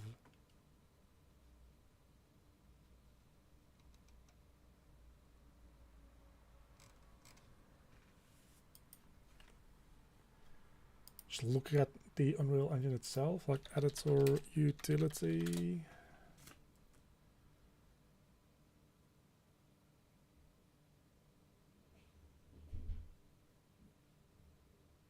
Yeah, I don't think.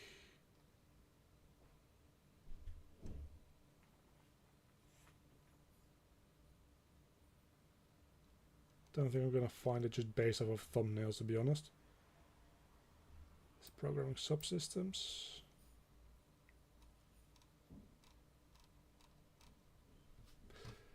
Okay, never mind all that. We'll just copy these over.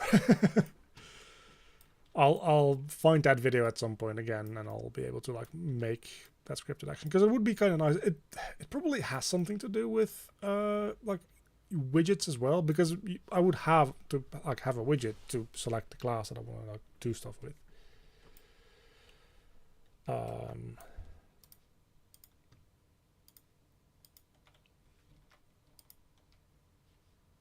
But for now, just like taking these and then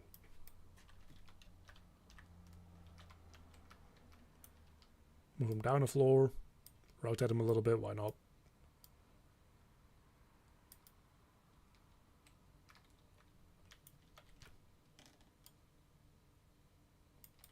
That should be good enough. This guy is obviously inside of a bed, as is this one. So the same's going to be true here. they can kind of start in the same position, because by the time I get down here, they'll have moved into their like own unique positions, so you won't really notice that they're in the same positions. And they're going to be different classes eventually as well, all that kind of good stuff. But for the time being, at least, we have some stuff happening here. So that's technically a second room done, which means that I think we want to move on to the weapon storage facilities, which will be over here, which means that I want to be able to move around quickly again. It is bothering me, by the way, the fact that I couldn't find it.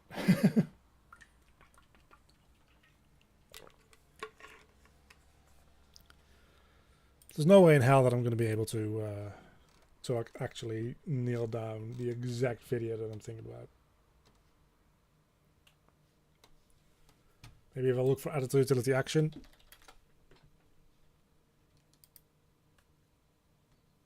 It must be this one, but it's a different video than I remember, because it was like a guy with a much more simple level. Maybe it wasn't added to utility. Maybe it was an entirely like different thing that I'm thinking about.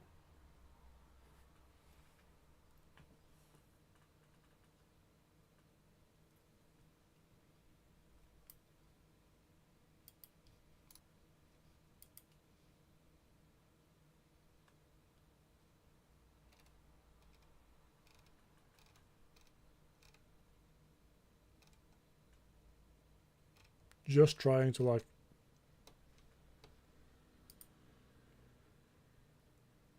remember what it might have been. The thing is, like, just scrolling through the actual like YouTube page on Unreal is not gonna help, right? Because there's so much like fucking stuff on here. Like, look at how much these people upload. It's kind of very impressive, actually. I know that there's a lot of people working on this, but holy shit. Oh, scriptable tools. That's it. We found it. Hold on. Scriptable tools. There we go. That's the thing that I was thinking about.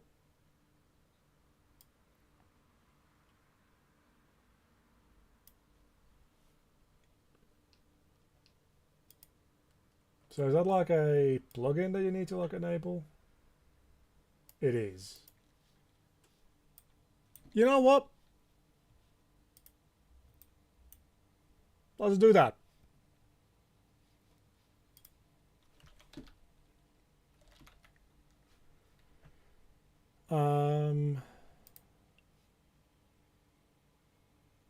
I assume that you need those both. Is in beta version, Epic recommends using caution. Yes, I know. Make sure everything is saved. Oh, there's also a Cascade to Niagara computer. I didn't even know that. Now that I say that, I believe somebody at some point told me that that's a thing. So yeah, I did know that. Never mind. Let's put this over on the other monitor. So yeah, okay. We're going to try to figure this out without actually watching the video, which is going to be fun. Now that I know what it is, maybe we actually have a proper documentation page. Unreal Scriptable Tools. Scriptable Tool System. Let's see. It's a beta feature, I know. Run arbitrary blueprint graphs, add tools setup and shutdown, as well as on tick. Draw basic 3D geometry, don't really care about that. Add property sets to a tool defined through blueprints, which are set. Listen and respond to changes in property settings. Create one or more 3D gizmos, control their position. And respond to transform changes. Provide feedback to messages. Add input device behaviors like mouse click, hover over. Keyboard watchers, and run blueprint graphs on key events. That is what I want, right? So, what the fuck even is going on there?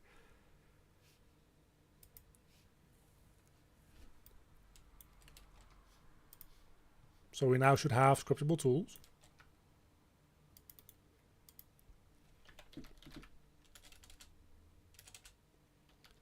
So this is just kind of how development with me works to begin with. I get an idea and I just go off to chase that. I really am just like a distracted little puppy sometimes. Editor, scriptable tool, click, drag tool. I guess I just want to...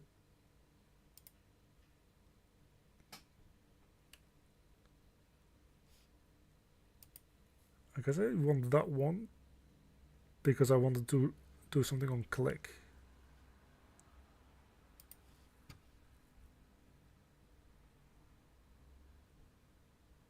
Let's go for click and drag. Spawn enemy tool. So does this just have a fairly simple like click?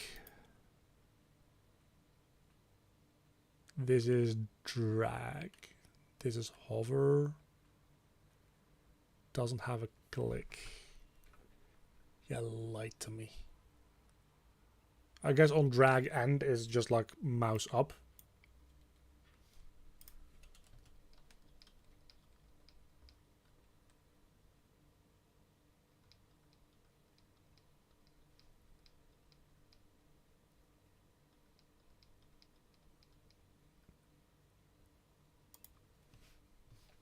Hold on, can we on script setup?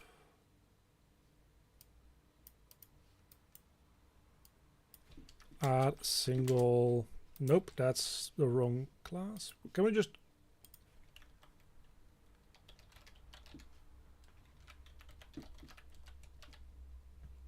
Because I think what the guy in the video does is a modular behavior tool. So now we can add single click behavior. So this is if hit by click. It would really help if you had tooltips, man. Oh, there we go. Implement the standard button click style input behavior. The state machine works as follows. On input device press, hit test the target. If hit, begin capture. On input device release. Okay, so this is...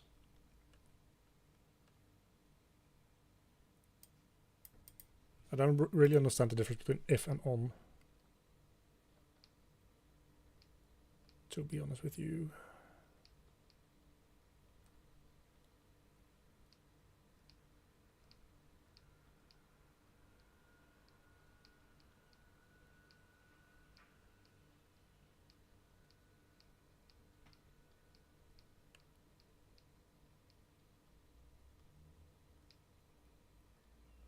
Skipping through a video.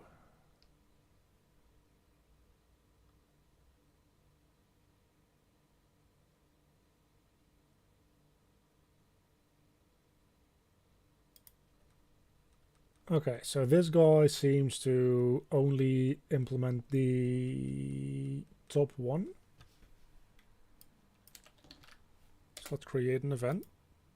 Create a matching function.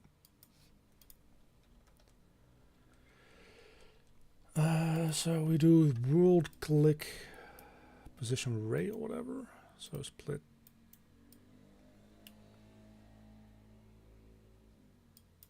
Get array start and end. And from that we do a line trace as well. Don't really know why we do a separate line trace. Let's just first copy things over to see if they work, and then we can deconstruct how they work.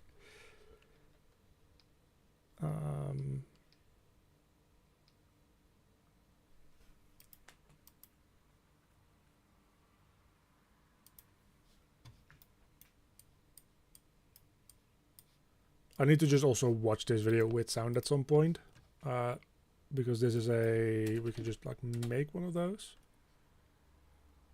And then what we do is the hit depth and then optional objects.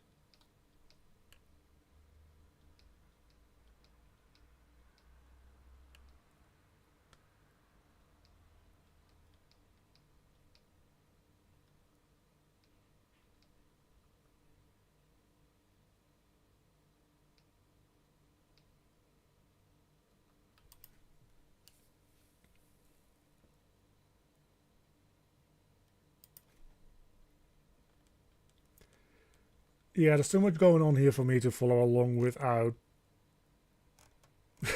without listening to what he's saying, which makes sense. Let's just see what this does though, right? Maybe.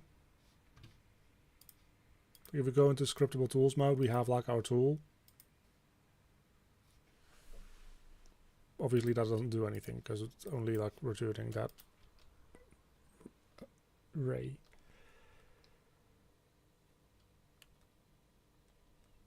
So did we like set anything up there that I just skipped over in the video? Or is he just like showing off a different tool and I'm misunderstanding? Seems like it's the latter.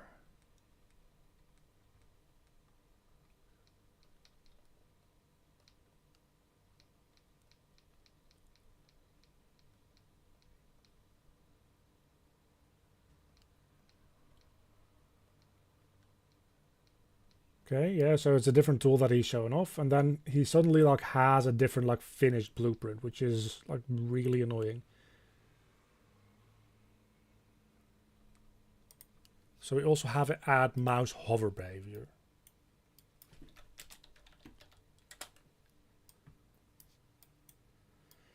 Okay, sure.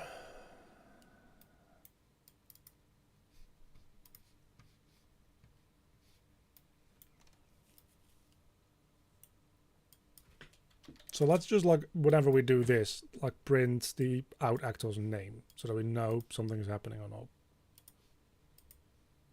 So yeah, I don't think that's like literally doing anything.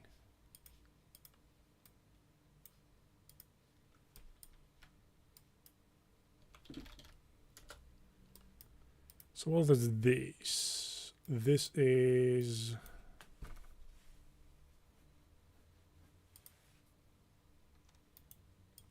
We're just gonna do the same fucking thing, man. Oh, this is on click. Okay, so hold on. This is also on click.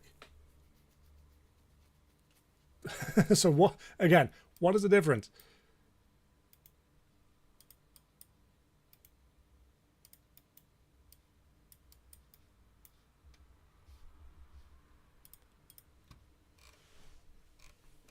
Maybe I should just read.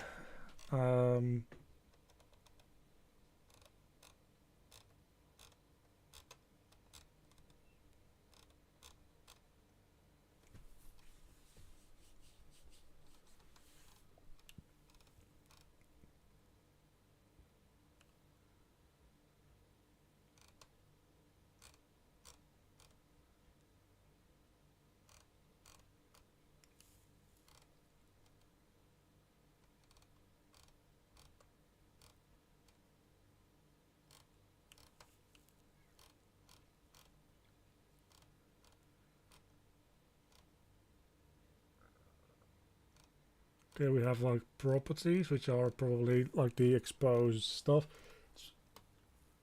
They just don't explain like half the stuff that exists though. At least the stuff that I'm using isn't explained. Thank you so much for making all the tutorials on Unreal. You're awesome. I mean, look at me like live failing at life right now. See, when I click, it doesn't like actually do anything. So like, what the hell?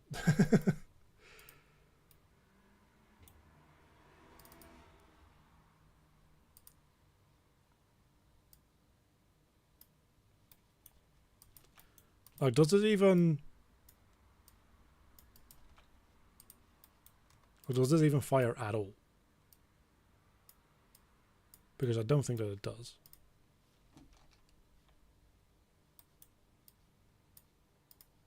Might as well like keep this running too. Just to be sure that it's not like a weird bug, let's make sure that it's not printing anything. Which means that it's kind of like just lying to me, because on script setup, we're trying to like add single click behavior. It's not doing anything.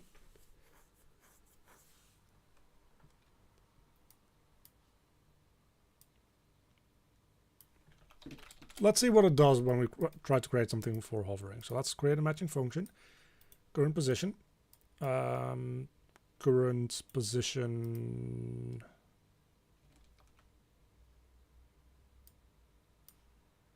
So that's also kind of weird, right? So what we need to do is instead of just giving us the world position of what we're hovering over, it's giving us the ray that it's using to get that position so that we ourselves can get that position, even though surely it already has that position for us. Right? Surely. Like, it must.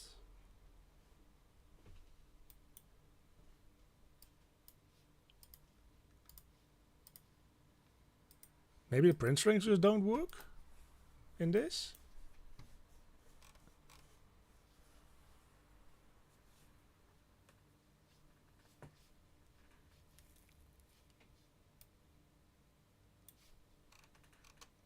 Because otherwise nothing is actually running. Which would be even like weirder.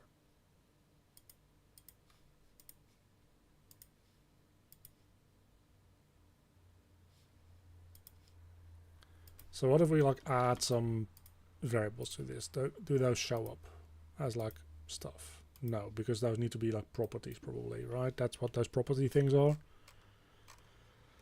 Trying to figure this out as we go.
It is super not intuitive. Like, why would you make it so fucked? Like, why in the world does just exposing a variable not make it a property to like set up?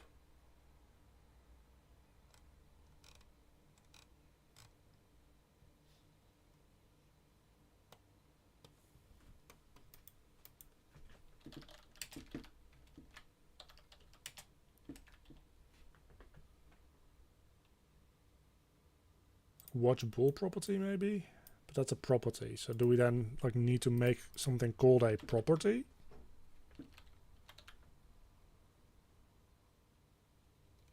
No, that's something different entirely. I think we saw something like settings.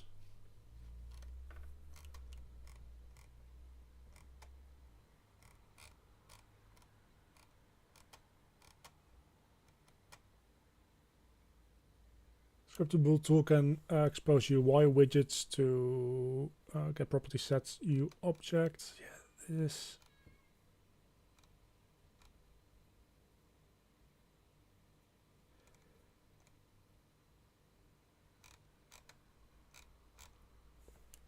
People at Epic, please, for the love of God, hire somebody who knows how to write fucking documentation articles, because this is just like, it can do this kind of, and then doesn't like actually tell you anything about it, and then it just shows you that this other thing also exists. Like, fuck off.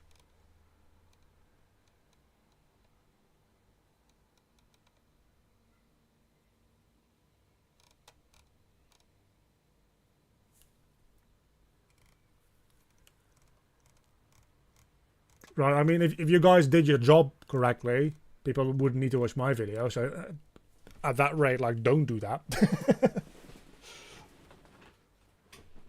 But holy shit, man.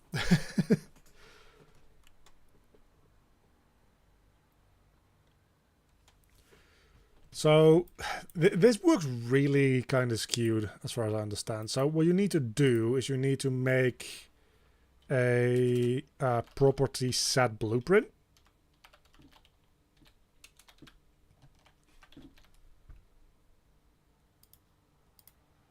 That will be our spawn actor properties. And that is then going to have the, like, for now, let's just say, like, spawn class, right? Which is going to have our enemy class ref in it, which we then expose. So we do that in a separate blueprint, and then we reference that blueprint in here, which is bananas. So we add property set of type, spawn actor properties, identifier, let's call it settings, that's fine.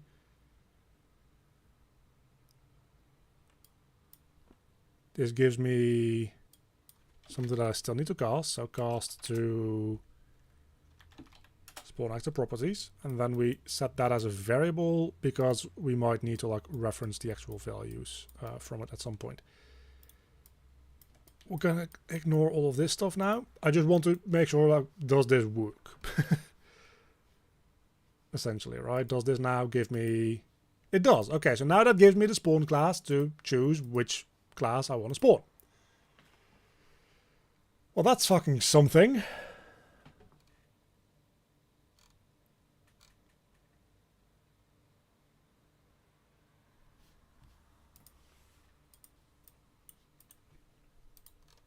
So, just wondering, do I have access to spawn actor from class? Yes, so I can just then get spawn class, put that into there, and then we just need the spawn like transform, right? So we would get that from clicking, but the whole clicking situation does not seem to be doing anything. So let's see if they have anything that I just looked over.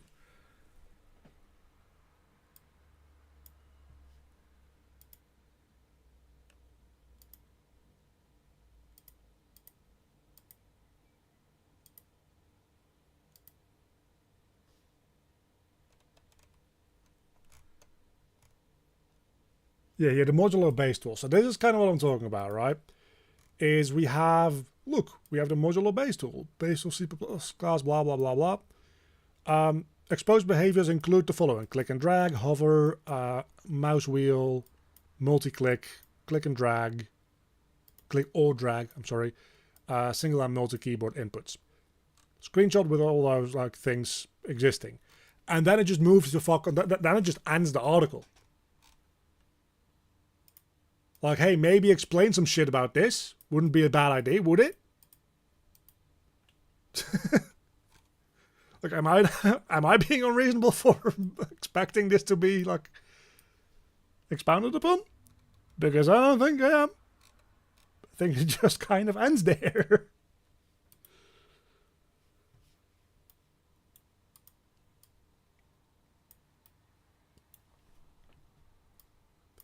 So what I'm going to do is I'm just going to...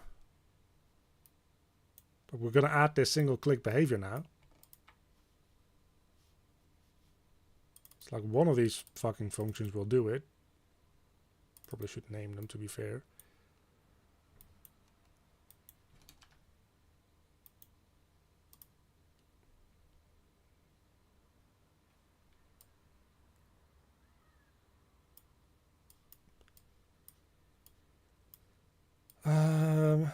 So let's see what happens if we like hook this up in this way. We're gonna get there. Holy shit, that actually spawned it in. Oh, no, that does work. Okay.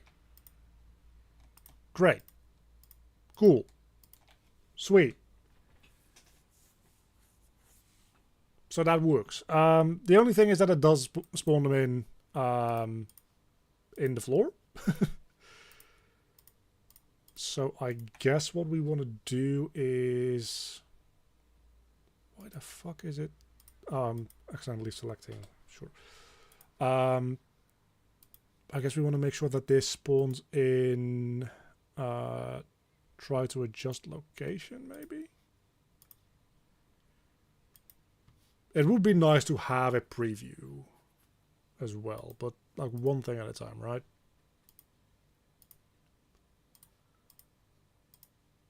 Yeah, it's spawning them in the ground now. But I suppose what I can do to remedy that would be get defaults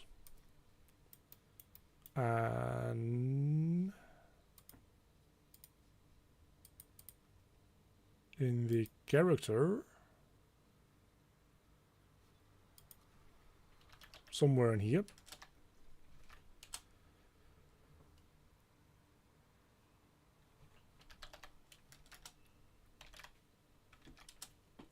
What the fuck? There should be a height. It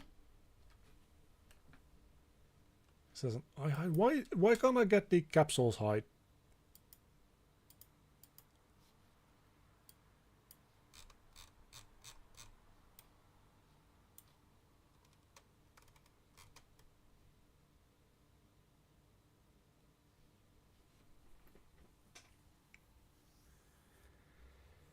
Yeah, Epic documentation is real empty. It's not great. Well, no, I was going to say what I suppose I can do is I can just like spawn them in based on a like extra line trace going down, but it's the issue is that they technically like are spawning in at the right position. It's just the right position is calculated from their center and not from their feet.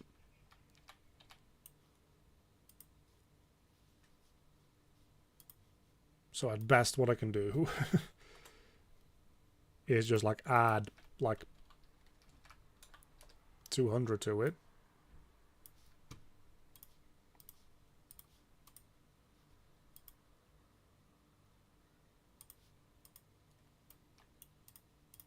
And that'll spawn them a little bit above the ground. Which is better than nothing, I guess, but it's still not ideal. But now that we're like doing this anyway, can I in any way have like a preview? I guess what it can, I guess I can, right? Because what I can do is in here somewhere.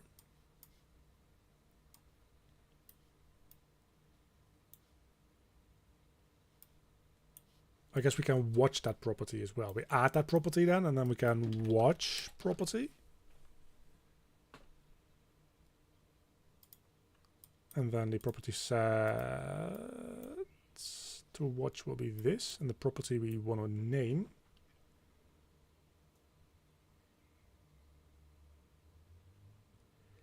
Yeah, so I think the reason that it doesn't like do the collision thing properly is because it's like not on runtime, right? It's just like we're in the editor, so it doesn't do the proper like offsetting of the collision that it usually would do.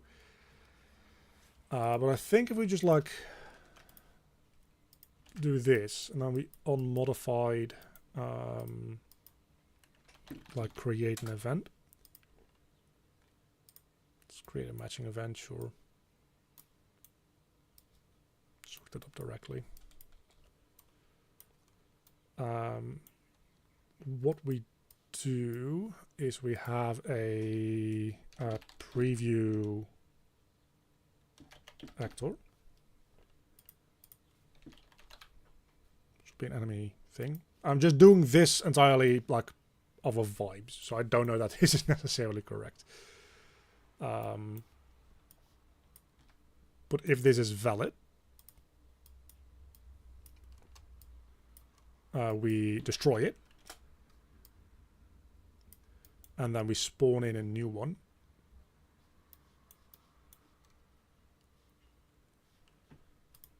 Just like we do here.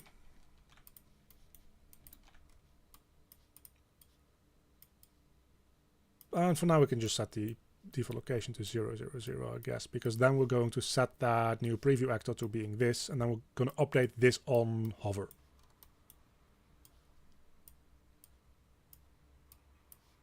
is the ID. Right, so this is on hover, and this just sets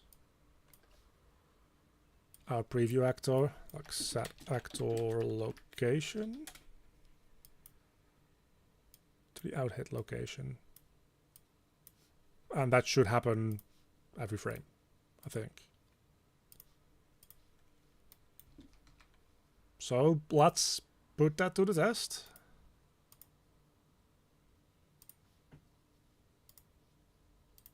No. Okay.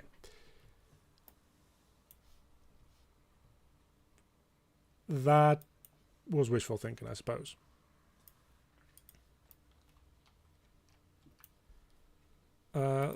Let's just get rid of all the things we just placed before we do anything else, because there's a lot of them now.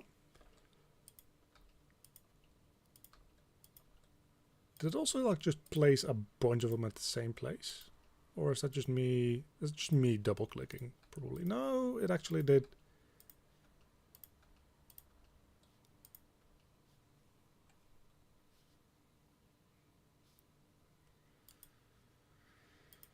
That seems like something's broken. So if I...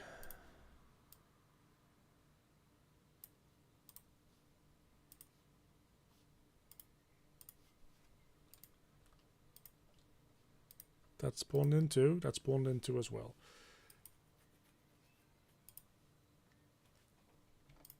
Must be due to that, right? No, that's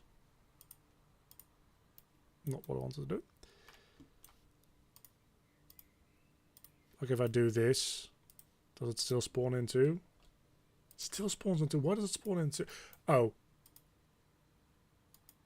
Because I have like two different functions doing no, yes, maybe. Let's say we need both to begin with. Like, does it work when I only hook this up? I don't know why I keep doing that. Does it work when they just hook up that like top one? Like that seems to work. Does that spawn in only one? It still spawns in two. Why does it spawn in two? Holy shit.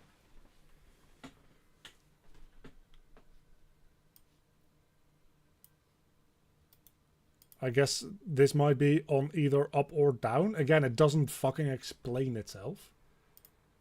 So don't know how I'm supposed to like figure that out.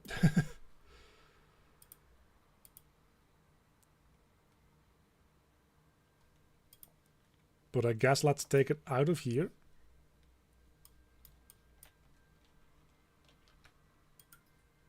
And then like put it into there. And just see, where's my cursor? There's my cursor. And you see what that does. Okay, so that just doesn't work at all. So it's either it doesn't work or it works twice. For reasons. So what I'm getting is that this just doesn't like do fucking anything, right?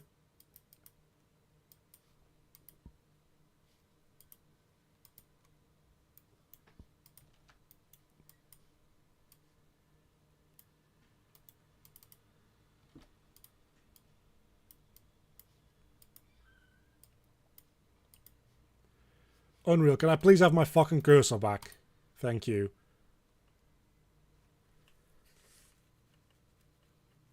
Oh, and it's gone again. Why not? Sure.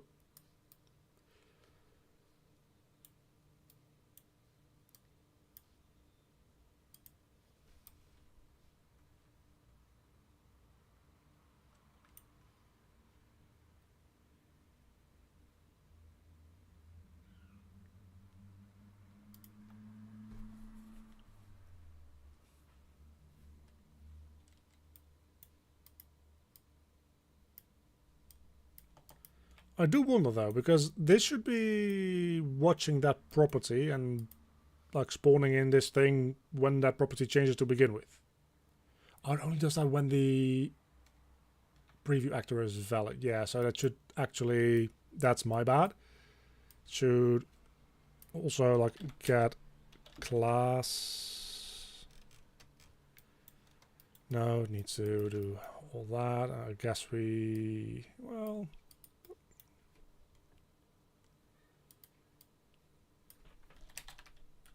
can do an isValid class here as well. So either way, we destroy the actor if it existed to begin with. But we need to check either way then if we need to spawn this in. So the hovering might have actually worked because that was a like me logic kind of deal.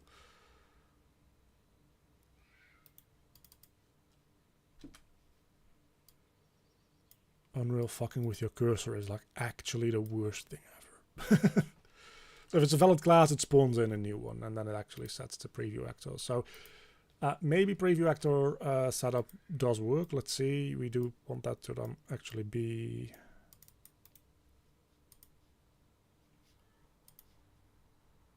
compile it as well.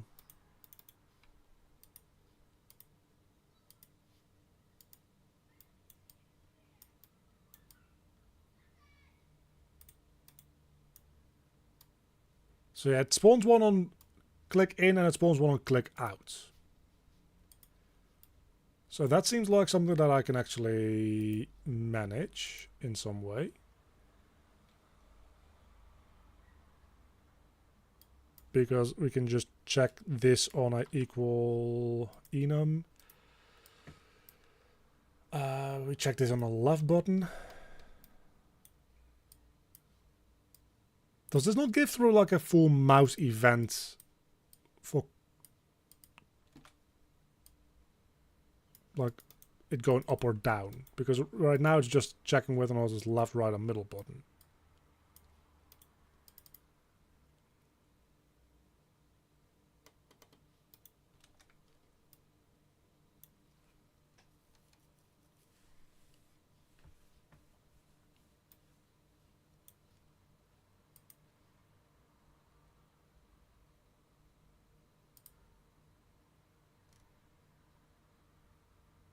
Please, if somebody could explain to me.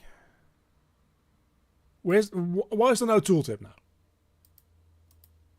I'm going to restart the engine because this is actually infuriating. Holy shit. This is the worst, man. I don't know why I thought this was going to be a good idea to do. It'll be nice to place out other actors in the future.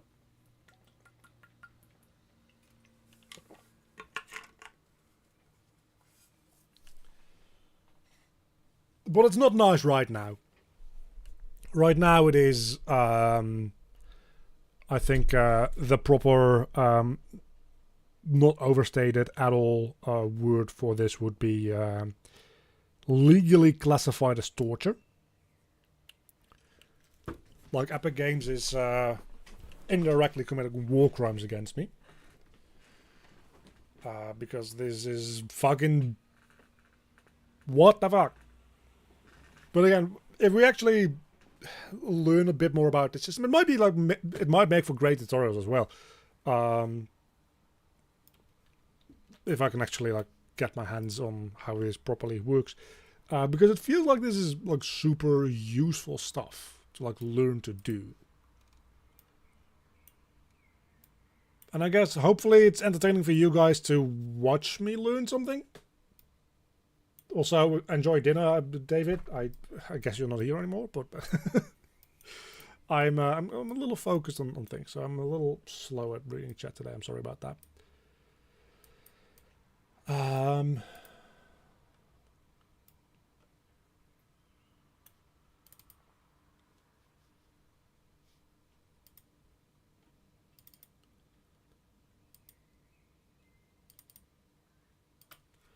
Let's remove everything that I think I'm not using. So that's these. And this is then on click, on hover update. Okay, that'll help a lot. Now, once again, maybe that all was just a weird engine bug due to like the double clicking and the cursor being gone, right? So maybe now... Nope, still does it. Still does it. Still fucking does it. Why does it still do that?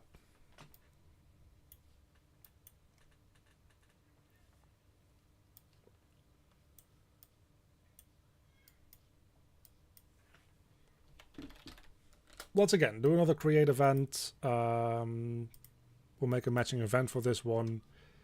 And I'll copy this over and we'll just...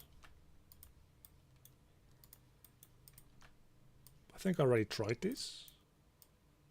I'll think about it. What's modifiers? Modifiers shift down, control down, alt down. You give me those modifiers, but you don't give me whether or not I click up or down. What the fuck is wrong with you? Wait, does this one also give me the modifiers? No. So surely that means that this one is only on click down. Right? Surely that's what that means. Surely. It must.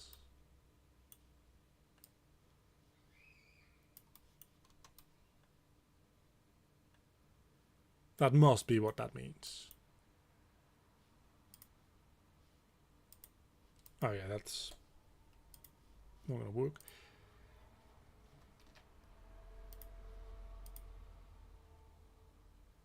Right, this is now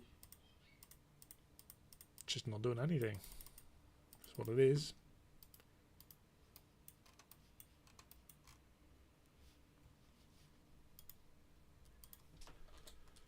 Maybe there's a specific page for this that I haven't found yet. Unreal, scriptable tools, add single click behavior. The fact that it's a single click behavior that fires on both is like... okay, there's a page for this. I'm gonna lose my shit.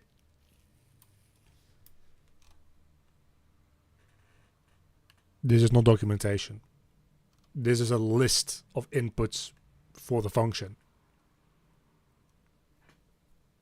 This is not documentation.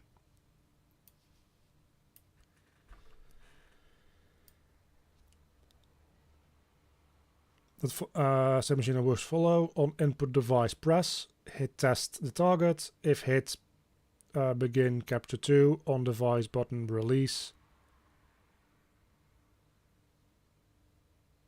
Yes. I know.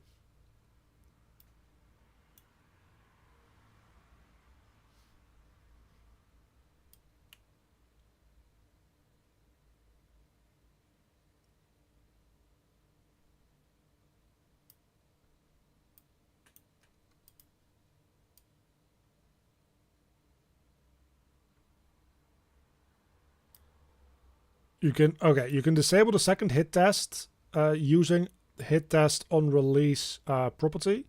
This is strongly discouraged. I will discourage your fucking mom.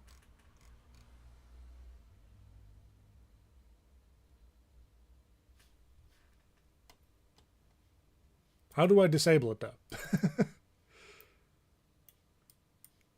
Is that like a class default thing? Nope.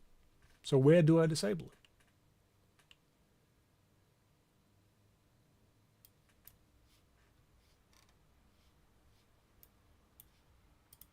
Because it sure as fuck isn't a thing in here, unless it's a part of that. Or this worldcast ray has like more stuff in it. But it's just an origin and a direction, so no.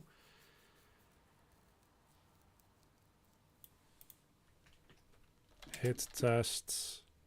So you're just lying to me as well in the documentation now. Unless that's only like a C++ thing. But this is not a separate object. This is just a function.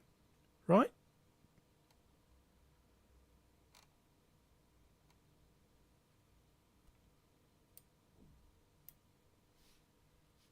Also says that it has an integer for... I think this is just a different thing. I think this is just a different thing.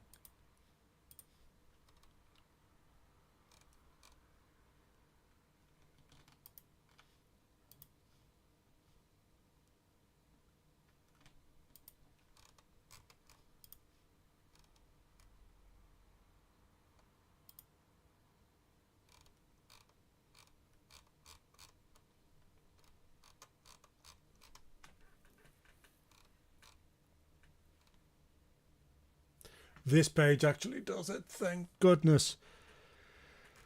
Okay, are you going to explain what epic doesn't? Because that would be fantastic. Let's all learn together, okay? So, hit function test setup. Back in the blueprint editor, on script setup, right-click the event graph, add single key behavior. There are many behaviors, more complex, blah, blah. Connect the execution pin to on script setup. Add the single click behavior node. Drag out the if hits. So that's the top one. That's the one that we've been using. Create event. This will use a function create event node, make that function. Right click the new function, rename it if hit click by. Right click the graph, then search print string. Print string isn't working for me, but whatever.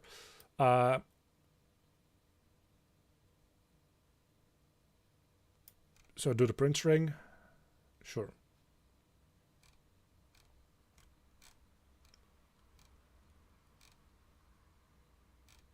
So far so good. We have this.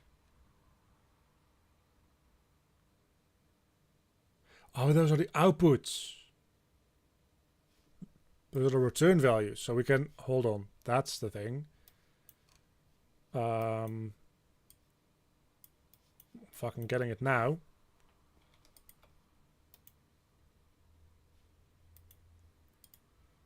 There we go. So we can return that, we can return that, we can return that.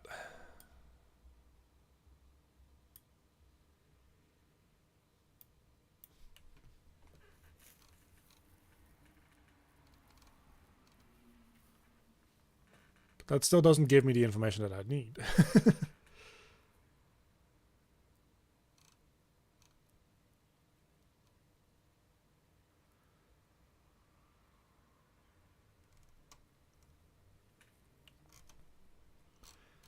Okay, so this is just the function that decides whether or not something was hit. So we don't want to spawn anything in here. We can recombine this. We're learning. Recombine structure pin. Recombine structure pin, because this is just getting sent through to this next function then, right? That's gonna send through to here.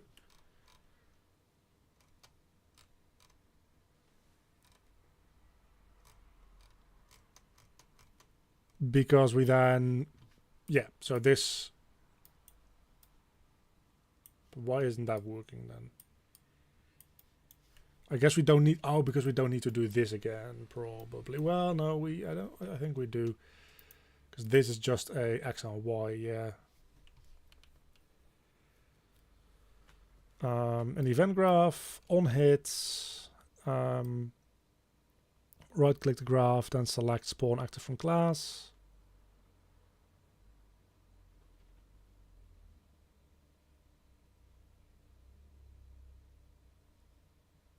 With the editor level library. Oh, is that the right one?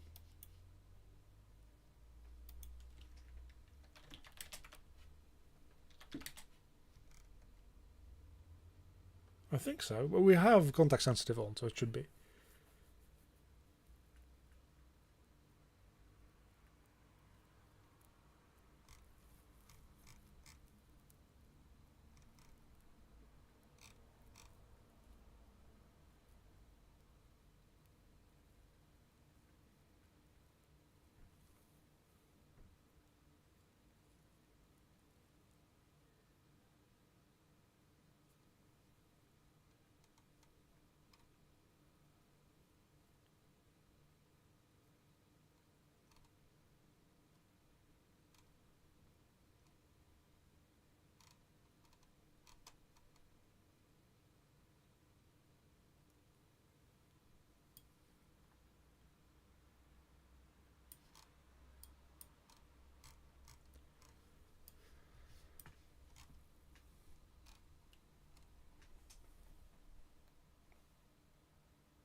We make a new function.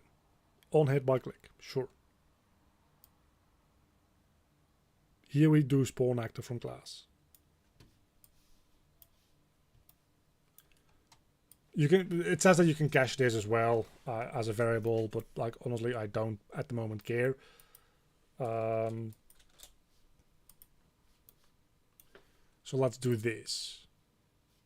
Make sure that it's like compiled.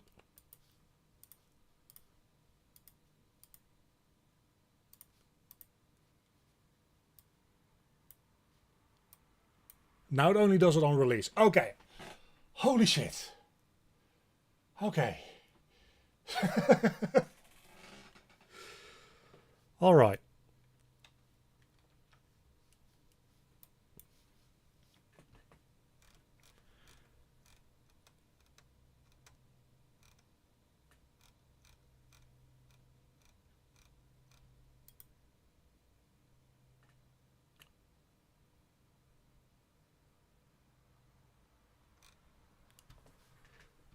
This is good enough. I would still like to have the preview. But I guess we just need to have custom events for all this shit as well. Well, no, actually we don't, because this doesn't return anything, right? So surely... Because we couldn't make a custom event for this because it didn't return anything, right? If I try to make a... Yeah, I know. No. Oh, no, it does. Okay, so I need to...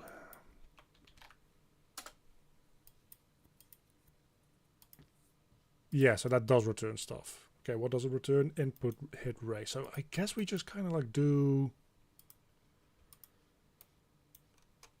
this like a million times, right? Just gonna do this everywhere and see if it does anything.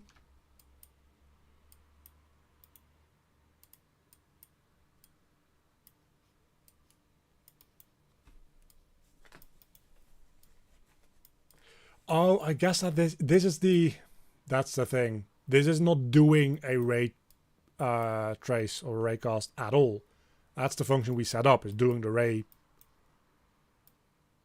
This is just giving you the position of those. That still doesn't make sense though.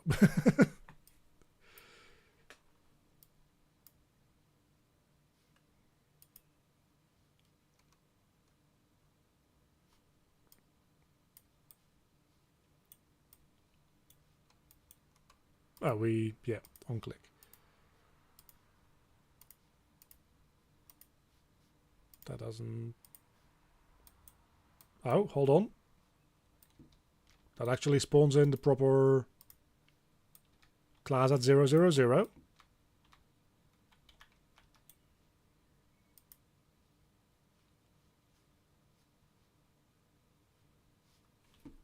That's a start. We also need this to on scripts shut down. Definitely the preview actor to also be destroyed. So let's make sure that that happens. It does, okay. Now we just need this thing to actually like update its position whenever we spawn it in.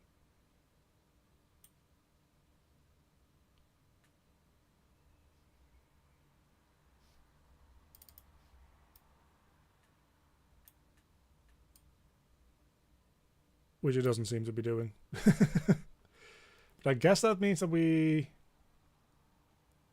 do need to return like something here, so we can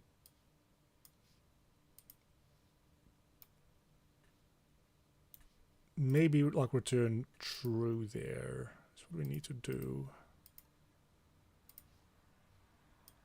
Not quite, is it? But we're getting there.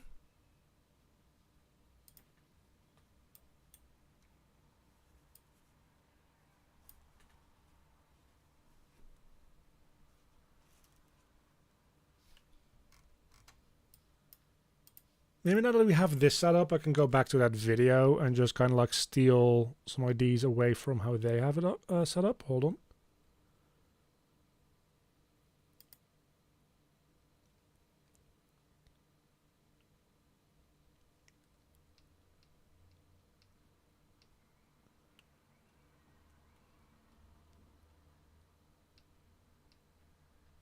There's a lot of blueprint stuff there to make hover work.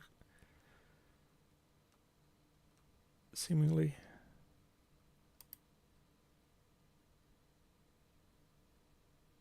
This is on hover update, yeah.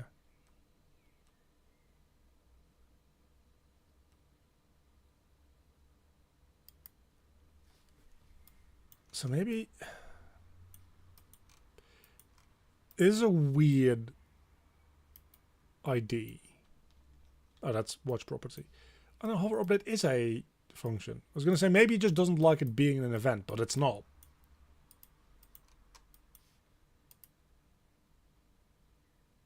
And all of these fuckers, does it need to like have a begin hover as well?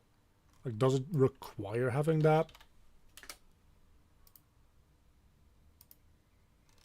It doesn't have a return value, so like I don't know what you want me to do with that. Swear to God, if that is the thing that's gonna make this like no.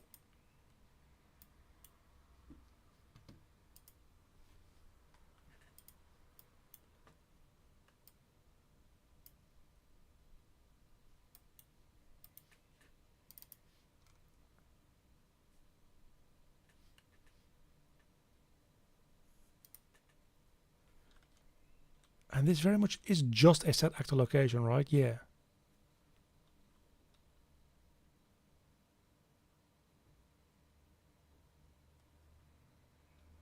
This is a function that he has to like generate a wall, but I don't care about that. So why does my hover update not work?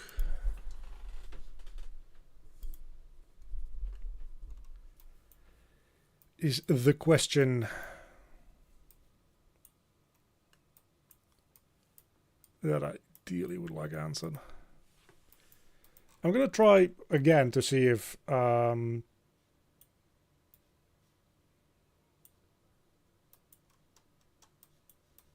because this custom event 0 seems to work, right? So we know that this runs. Does this print string now?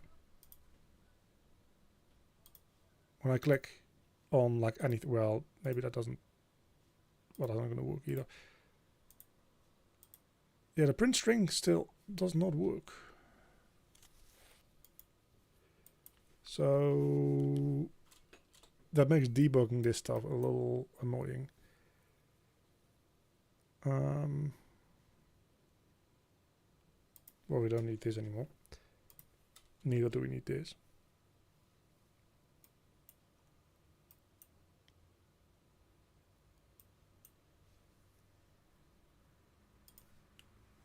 Scriptable tools, add mouse hover. Let's see if anybody's made anything about this.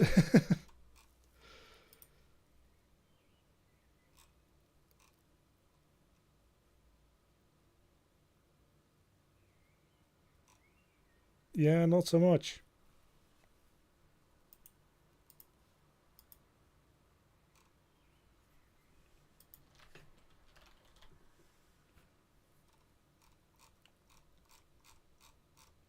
Just get back to the same article that I just had about clicking. Mentions hovering twice, but that's hovering in the blueprint graph. So that person just doesn't set up this.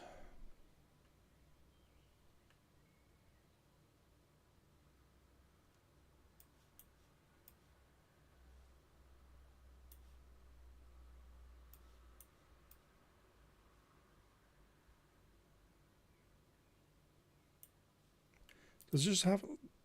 I guess this has a tick. Could we do something with that? Maybe.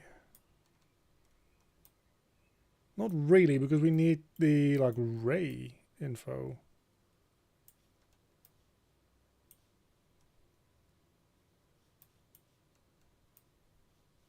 And this on hover update just isn't doing what it should be doing, I think.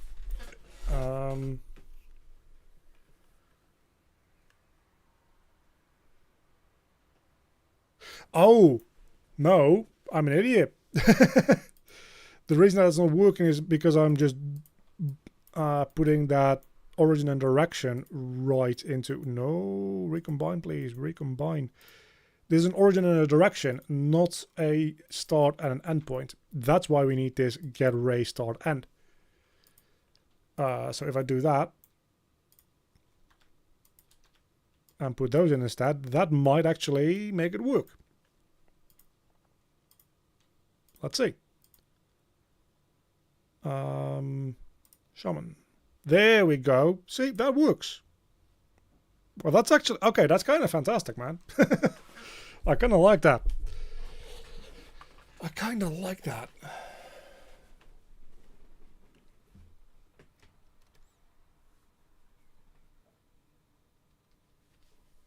Now, let's see if we...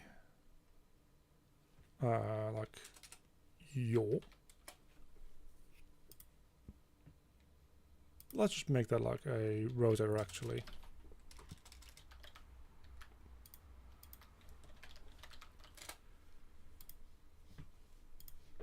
Because we're not going to be doing any more level design today, right? We're just playing around with this at this point. Can I like just add in like an arbitrary like Q and E? Or something like that? Like add keyboard.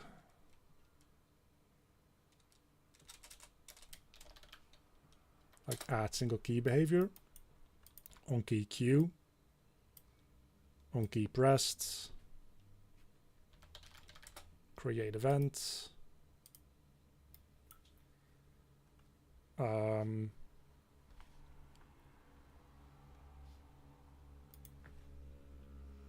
Set property maybe?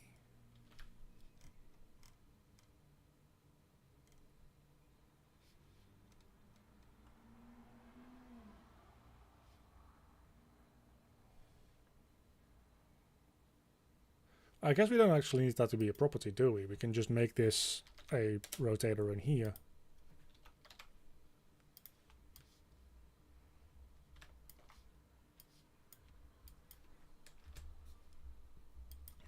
You need to do that with combined rotators.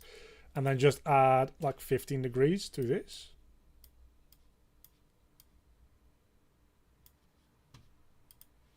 So now every time I press Q, that will add 15 degrees to that, which means that we only need this to taking that rotation, and then the spawning itself also needs to take in that rotation, obviously.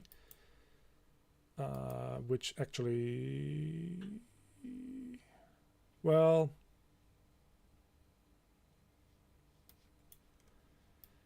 this only does it for spawning. So when it spawns in, we should do it on hover update. We should set actor location and rotation.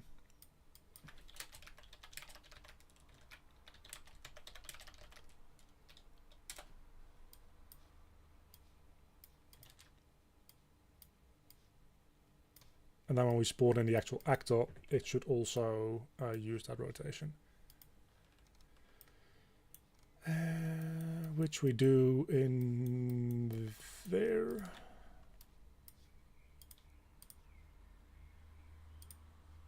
So now in theory, if I say basic Reaper, press Q, it doesn't really...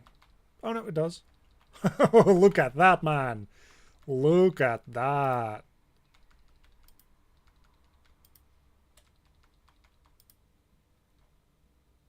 I wish holding it worked. Not gonna lie. That would be kind of neat if it did.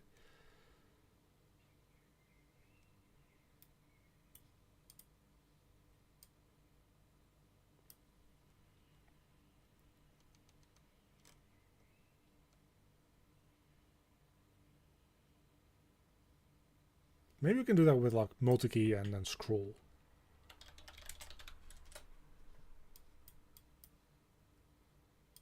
Like scroll.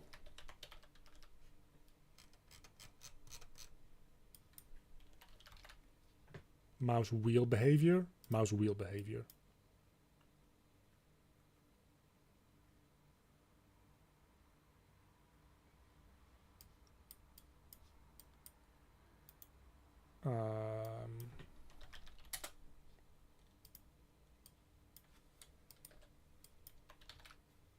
okay, you can see that something just like kind of clicked, and now I'm starting to get it. So this is just essentially...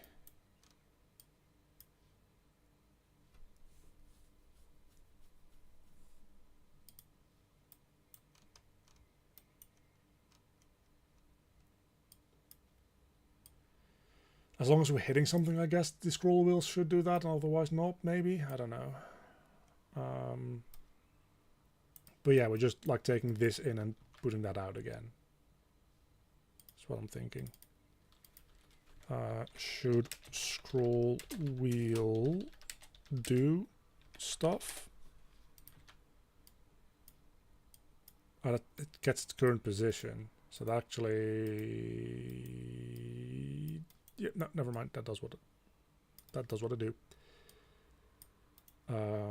Recombine struct. So because this is supposed to just like send through mostly the true or false, I guess. We're gonna do that. I'm gonna just disconnect that for the time being, and then on scroll wheel up, what we do is we can just make that into a custom event. I don't really care about that.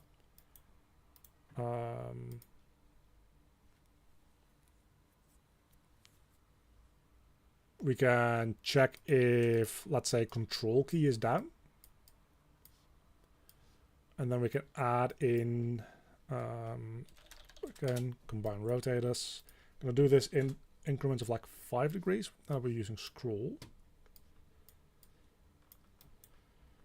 And then custom events. Again, check the modifiers for control. Set rotation to rotation minus 5 degrees.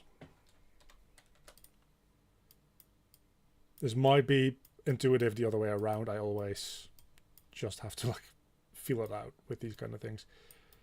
But I think that should now add in scroll functionality.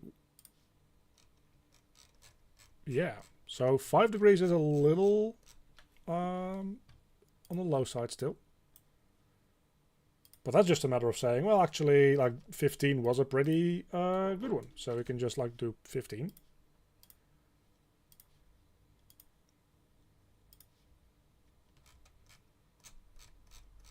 And we can place them.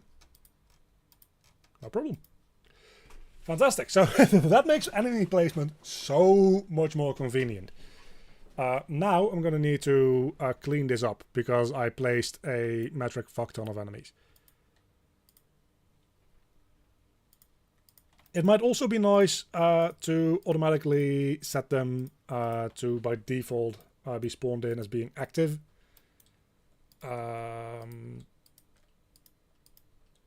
Because for the most part, like 90% of enemies that we're going to be spawning in, we can spawn in as active. I guess we can actually expose that as a property, now that I think about it. So let's do that. Spawn active. Rotator isn't needed. Boolean, spawn active. And then after we spawn in the actual one that we spawn in here, that's the preview actor, never mind. On click, no. This one here. Set start. Ooh, is that something that I can't set on blueprint level? I think that might be something that I can't set on a blueprint level. But we can change that. Just get the enemy class. If I can find it. Enemies. Enemy. Start active. Blueprint read only. Yeah. So that's fixed. Make sure that everything is saved here. I'm gonna, just to be sure, like actually properly rebuild that. So was that worth spending like an hour? Yeah, actually, because it really taught me a lot about these scriptable tools. And I think these scriptable tools are going to be nice having forward. Like this one is just nice to have, but it's also like putting down like specific like lights, for instance, is going to be nice with these. And I don't know what else, but certainly other stuff. Like I can definitely see a click and drag operation where I place down a light and then like set the like attenuation radius for the light by dragging. That kind of stuff, right? I could definitely see that being super useful.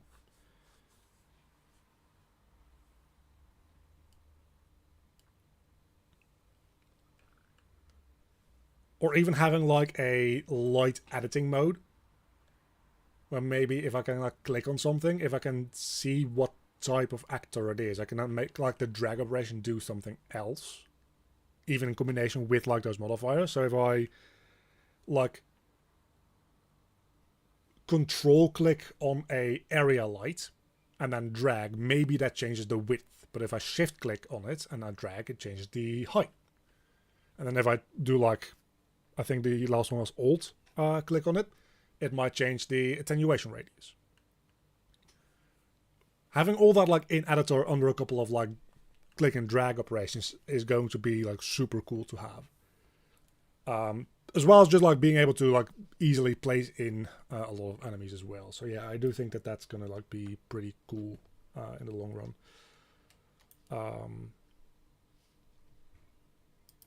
It's a good bit of knowledge to have, and if I'm gonna be like working with this a bit more, again, it's maybe also interesting to like make contents on.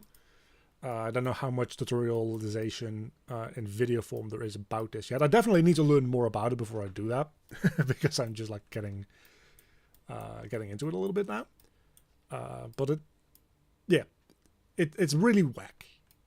Like, don't get me wrong, it's really weird. But yeah, set start active. We do that from the properties here. We get start, get active spawn.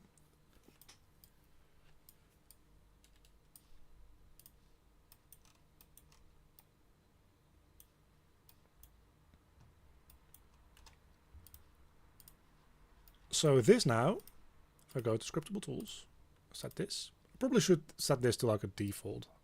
Basic demon, right? I can rotate you around, can place you down. Go to selection. Your start active should be false. That start active is false. Do another one. I want this one to spawn in as active. Let's do it as one of you. Rotate you around just because I can. And then if I select this one now, your start active got spawned in as true. So now if I actually play the game, that one did just spawn in as being an active enemy, which I can now beat up. Sweet! So yeah, my enemy placer kinda just works. Let's set the default value for this to be the basic demon. So that when I do this, it by default sets it to basic demon, and man, I like that. The only thing that I don't like is the fact that they spawn in the ground. That should be something that is fixable, surely.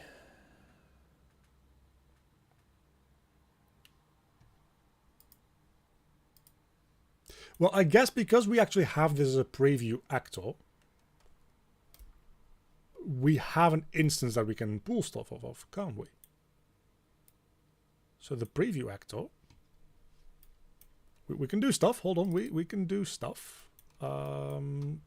This doesn't need to exist anymore. Neither does this. This, don't know what that does. On updates. Oh, that's just on hover update. Okay, so we can get the preview actor, and there we can get the capsule, like get half height. Add that in to the Z.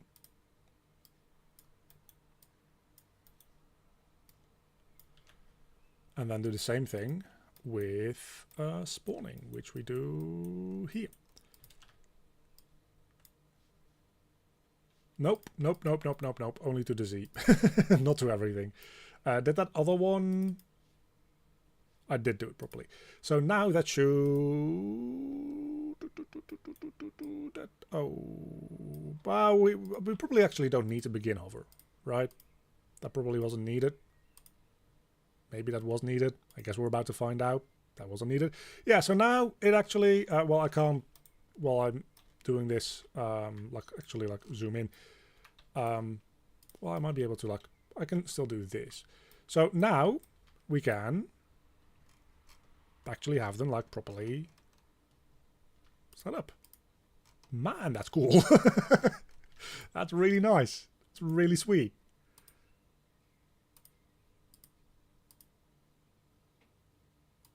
Oh, now it's actually also printing to the screen. I don't know why it didn't do that before. But yeah, we've got our enemy placer. I'm really pleased with that. So pleased that I think we're going to leave it there for today. That wasn't necessarily the most productive level design stream we've ever done. Because I got distracted with an ID halfway through. But now we have this, right? So we can call this something like, in the class defaults, surely we have...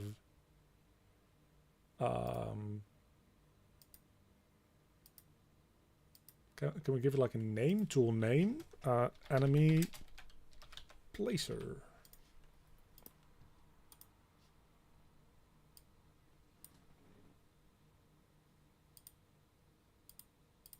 Yeah, enemy placer. Cool. I'm going to probably be playing around with it a little bit more. Because this is really cool. That's cool stuff. But yeah, so I won't be on for Thursday because I have a dentist appointment during the day on Thursday, and I don't know if I will be able to properly speak because my mouth might still be half numb by the time I should be streaming. And even if my mouth is unnumbed, it's probably going to be fairly painful. It shouldn't be a big thing with the dentist this time around, unlike last time. But still, I don't think that's a state that the streaming is going to go very well in. So I might stream extra over the weekend. I might not. It kind of depends on how I feel. But at the very least, we'll be back next week on Tuesday again. So yeah, hopefully this has been insightful. Don't use this as a tutorial, because half of this is me just getting angry at Unreal, which still I feel is valid. Because in the end, the thing that helped me is a write-up made by a community member, as far as I understand.